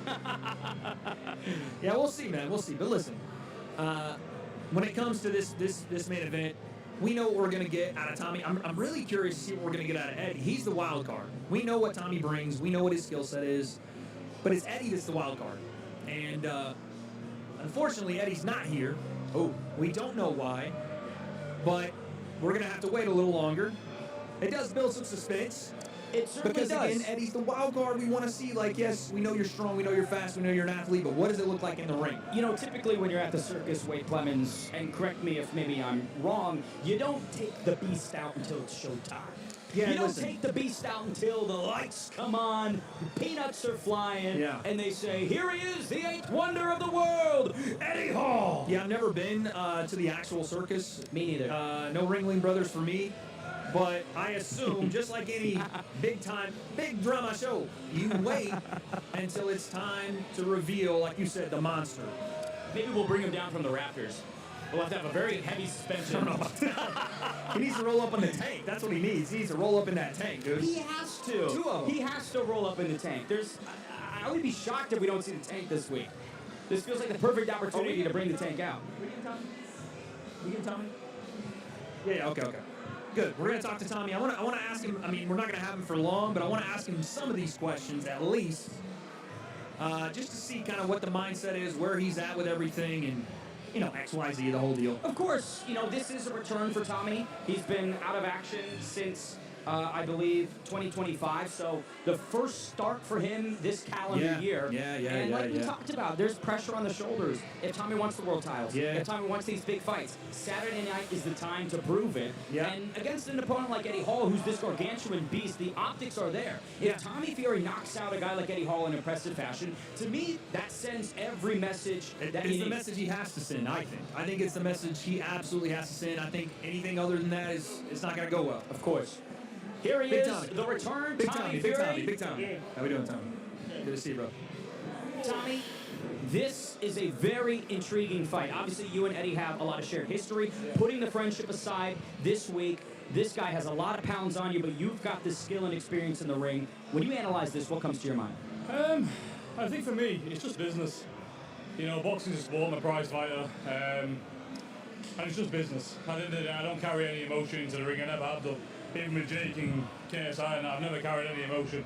And I just that's my fist talking. Yeah, the guy's big, he's strong, he's heavy, but if that was the case, all strongmen will be world champions. And it's not the case. You know, yeah, of course he's got power, but everyone at my weight has got power. If anyone 13.5 stone hits you on the chin, you're going over. So I've just got to mind my P's and Q's, keep sharp, and get the job done. Yeah, I'm curious. Eddie didn't show tonight. What do you think of that? I have no idea. Did you want to actually look at him though and see anything about what he To be brings? honest with you, I don't really take too much out of a public workout because no one wants to showcase too much. True. So I don't really look at it anyway. But have regardless, you seen anything though of him? I've seen things in the past, but it doesn't really make any difference to me. We kind of know what he's going to come with. He's going to be big. He's going to be strong. He's going to be looking to throw wild shots. And that's near enough it. I mean, come on, guys. He's not going to have the speed over me, the footwork. So I really only have to watch out for the power. Do you know what I mean? I'll be honest though, man. To me, this fight is an opportunity for you, but it's also, I think you got to make a statement, man. I do. I think that because you have been out for a bit. Yeah. Obviously, the comeback fight, and now you're here. Yeah. You can't let anybody think that this guy belongs in the ring with you. I'll be honest. Yeah, no, of course. Listen, at the end of the day, like I said before, if all strong men were great at boxing, I'll be world champions. I'm looking to showcase a lot more than I have done in previous fights. Let's just put it that way. I don't believe the public's seen. That's what I'm saying. I think they need. This is what I'm saying. I think you need this type of performance. I think I will. That's what the plan is. I'll go in there, and I'm going to show everyone how I can box, how I can miss shots, how I can counter. And yeah, listen, all I need to do is produce it on fight night, and everybody will stand up and take note. No one's seen it yet, because what I do in the gym and what I do on fight night are two completely different things. Once that penny drops and it lands on fight night, it'll stay. But you can't help me because I'm boxing once a year. That's not the way I want to go about it, but that's just how my career has unfolded, unfortunately. You know, you guys won't work for free, and I'm not going to do the same. So if that means me fighting once a year, then I'm sorry, that's just the way it's gone. So it is what it is. It's a business, but we're here now. Got a great main event ahead of Saturday night, live in the Zone, hometown, and I'm looking to put on a show. I want to circle back a moment because the story between you guys is interesting. You say all business, not introducing emotions to it, all fair. But it seemed like the narrative was your father, John, and Eddie Hall exchanging some choice words, having maybe some issues. You are the enforcer that steps in. What is kind of the true story between this? Yeah, exactly what you said. The beef doesn't lie with me and Eddie. It lies with Eddie and my father. So I'm literally just here to defend my family name, basically. But listen, it is what it is. It's an event. I'm looking forward to it. All that shit is with them too. I'm just in the ring to do my job on Saturday night. Final prediction, Tommy. I gotta know. Because you're talking about big time performance, all this. You gotta stop him, I think. Yeah, I'm looking for the stoppage, definitely. Whether that comes in the 1st or the 6th, I'm going to take it. I love it. Well, Awesome. Tommy, welcome back, sir. We can't wait to see more from you this week. Good luck, brother. All right, I want to talk to Big John now. Let's see if we can get John because Fury Tommy over. said it's the beef between them. We got to talk to Big John about I it. would love to know the true story between John and Eddie, what has prompted this, what has caused this, what has now made Tommy Fury the enforcer. Tommy Furious. John, you don't want to come speak with us, John? Small talk. John, what you don't understand is I love you. This is why I need to talk to you. Sir, you are my favorite person in crossover boxing, I John, swear. come here, sir. I've told people for years, you're my favorite person. Let me tell you, I love America. That's why I'm doing it. Let's go. He's a patriot. He's a patriot He is a as well. patriot. America. So we just want to. I know you're going to get out of here really quickly, man. Nah, we're not bothered. We've got all the time in the world, my pal. First off, I want to say I'm so pumped to see you in person, dude. I've been trying to interview you and talk with you for years, but this fight week, you're back once again, main event. Is this just business as usual for you and Tommy? Absolutely. You know, we just want to thank Eddie Hall for participating. All the people who's going to buy a pay-per-view, all the people who's going to attend, we can't thank them enough. And without them, it's just not possible. Yeah. You know, and like I say, it's bringing more eyes to the game, different things, different people. It's just getting bigger and bigger, this crossover boxing. We talk about the narrative here between Eddie and Tommy, but it seems like the story starts with you and the Beast, right? What is the narrative? What was the reason why Tommy has to be the enforcer and protect the family name? It's a long story, to be honest with you. Me and Eddie was just having a conversation, and he started going on about MMA. And I thought, you know what? I'm not interested in MMA because I'm not doing it. So I tried to cut the conversation short, and he kept saying, oh, I'd like to get Tyson in an MMA ring and beat him up. Well, I said, what's Tyson done to you? Well, I thought he was joking, you know. Well, I said, listen, it's never going to happen in an MMA ring. And forget about boxing, because just annihilate you. But I'll tell you what, I've got a baby son. The smallest of us all can beat you. He said, that's not happening. That'll never happen in a million years. Yeah. Well, I said, I'll tell you what, I'll send you a contract tomorrow. And he had the contract, and here we are. How does this maybe change the preparation and your approach? Because he's going to be looping. He's going to have, maybe that power with He's the going to want to bulldoze. He's going to try and bulldoze. Yeah. Does that change anything at all, or is it still the same routine and process with the fight game? No, because at the end of the day, I've dealt with massive guys all my life. All my kids are massive, as you can see. Yeah. They're all walking around 25, 26 stone. And they don't need any help getting to 27 stone. Yeah. On a good plate of dinner. So what they do is, they're used to it. Tommy's been manhandled, mauled, all these big guys. Yeah. It's nothing new to him. And Tommy's a strong kid himself. Don't think Tommy's a small, weak person. That kid can bench 170 kilograms and rep it 10 times. So that's not a fucking weak man. I'm doing the math. That's some crazy weight. He won't be as strong as Eddie, but I'll tell you what, he can fucking punch. Yeah. You don't want it on your chin. Yeah, listen, Tommy is and I said here, and we said the same thing. He needs, I think, a big-time statement performance on Saturday. Well, he's got 2 hands now. And that's what he was saying. He's like, I'm looking for a big knockout here. Unfortunately for Eddie, he's going to see the better Tommy. Because he's got 2 hands. Before, we boxing hungry, just getting used to the hand, didn't know what to expect with it. But this time, he's been firing on all 4 cylinders. Yeah. So yeah, the training camp's gone well. He's trained hard, and he's just another day at the office. And for us, we're just looking to put on a lovely world-class boxing display and show to the viewing public and people in attendance the gulf between I think you need to. I think you have to. And weightlifting, we've got to. Yeah, I think it's imperative, and I think it's imperative because I don't want to look past Eddie Hall, but Tommy's got options, right? Of course. And so to come out with these options even better, you got to have a big time performance. Are you guys looking at that aspect of it as well? The options after this? Know, there's no better man than Eddie Hall for the job. Yeah. You know, and all due respect to him for taking the fight, because he knows how good Tommy is. Yeah. He's done things with him in the gym. He knows Tommy can punch hard, and yet he's took the job on. I know it might have been edged on a bit by me, you know, and instigated by me. But listen, fair credit to him. And like I say, people tune in for the unexpected. Yeah. And this is what this job's about, the unexpected. It's happening all the time. Look at Usyk and Rico Van Oven. That's crazy. Nobody expected that. Did you expect it? I mean, no. You had a connection there. Obviously, you know, Peter Fury in the corner, but you didn't expect anything well like that. done to everybody participating in the main event. All I can say is, it's how you want to see it and judge it yourself. If you was excited, if you was enthralled, and you was intoxicated by what you were seeing, what does that say? That's a good fight. Yeah. Because it's edge of the seat stuff, and that's what people want to see. Yeah, the it's true. unexpected, this can be the unexpected. Again, nothing's given in this game. Nothing. True. Can't play it at all. I want to change gears slightly because we talked about Tommy's strength and his excellence inside the gym, the strength and conditioning. But John, you're looking trimmed up yourself, I was going to my say, friend. when you walked out, come on. you're looking like you're in shape, man. Is there? Are you prepared for anything? You're just eating better? What's going on? I do a lot of, you know what? I look heavy, I look out of shape, but I do a lot more exercise than people think. I'm telling you, on camera, I was like, okay, John looks that way. You walked over here, I was like, he's kind of trim and in shape. Yeah, listen, you know, I do the weights, I do a lot of back work. I still do a lot of running at my own pace, but I get it done. And I enjoy it. I don't drink, don't smoke. Yeah. Live a clean life. Yeah. And I think it makes up the difference. I'll But tell at the you. end, it's not about me, it's about Tommy. Yeah, yeah. You know, and at the end of the day, it's about Tommy and Eddie. But I think this will be a spectacle and a half. Yeah. I agree with that completely. I got one more for you, John, if we've got the time. We've seen you come to Misfits Fight Weeks before, and there is this electricity, this energy you bring. Maybe some tables get tossed aside. What do you anticipate will occur in the next several days? You know, if people keep away from me, you won't be a problem. And don't forget, you sit looking at a man here who puts a foot wrong, I'll get a lot of prison, mate. And the way I operate, you know, it carries jail term, unfortunately. But when the red mist comes and your head's gone, what do you do? So what I want to do is keep it nice and civil. Yeah. Keep it professional.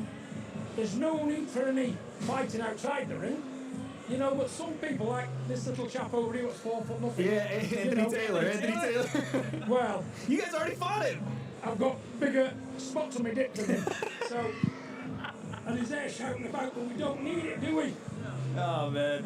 It's always something with AT. We can count on it with AT. We Yeah, know it's he's going to always always bring it, something but with to your point, yeah, there's more important things. Yeah, but listen, I just want people to come and have a good time, feel safe, and let's get on with the job and make the best man win. Yes, sir. I like it. That's what it's all about. I like it. Amen. John Fury, thank you so much for the time, sir. Thank you, John. Appreciate you as always. I have to come have some of the John Fury stew. All right? I see you making it up. I need to have some. Hungry pigs would need it. In your case, hungry hogs would need it. There you go. That's right, baby. The one, Good to see you, John. the only John Fury. He's the best, dude. We talk about people I who freaking love John. You talk about people who lead teams, and you mentioned it, right? In terms of ROI generated, John Fury might just be the top dog. Top of the top, man. But this fight is in and of itself. Beauty of the Beast, Eddie Hall versus Tommy Fury is intriguing and compelling, but there does seem to be this real looming narrative of Tommy's experience. Tommy should watch him. I'm coming out and saying it. Tommy should watch him. I like the way that John's talking about it, though, because he's right. These are spectacles, and they do bring a broader audience. Listen, less than a month ago, we were talking about how Usyk and Rico was a nonsense fight. It didn't need to happen, right? Like, why are we even doing this? Rico has one boxing match, and he damn near beat the heavyweight champion of the world. John and Tyson showed up, rocked up in Saudi to fight Francis Ngannou in Francis's first ever boxing match. And Francis dropped Tyson and started dancing on him. I wanted to bring it up, but I didn't want to in front of John. No. I was a little scared. I think it's a little bit unfair to bring up the names and almost equate Eddie Hall on the same level of I'm not saying it's the same level, but Tommy's not the same level. I suppose that's fair. You know as what I'm well. saying? We're obviously talking about the difference in boxing technique to lack of experience, and that's where the mirror is. It's not like I'm saying Tommy is Usyk, and Eddie is Rico. And it's 1 for 1. No. I just think it's the same general playbook. Yeah. And there is some things that can happen. Now, granted, does Eddie have anywhere near the skill level to even make a comparison? Maybe not. But we'll see. Maybe the 100 pounds is what helps, right? Francis showed in his second boxing match that he didn't have the greatest skill in the world, and Anthony Joshua put him out flat. So it's just a matter of how much can you, honestly, surprise Tommy? How much can you show him that he hasn't seen yet? And we'll have to wait till Saturday to see. Well, one surprise was certainly Eddie not showing up to the open workouts. That'll be a theme that we continue to talk about tomorrow as we head into the press conference and more of our Fight Week activations here in Manchester. Beauty and the Beast live on the home of boxing Saturday. Wade Clemens, any final thoughts for now as we ride into the next chapter? I can't wait, man. Saturday's going to be interesting. It's going to be a spectacle. It will be something we've never seen. I love it. For our entire Misfits production team and Wade Clemens, I've been Ben the Bane Davis. Thank you for tuning in to the Misfits Open Workouts for Beauty and the Beast. We will see you tomorrow.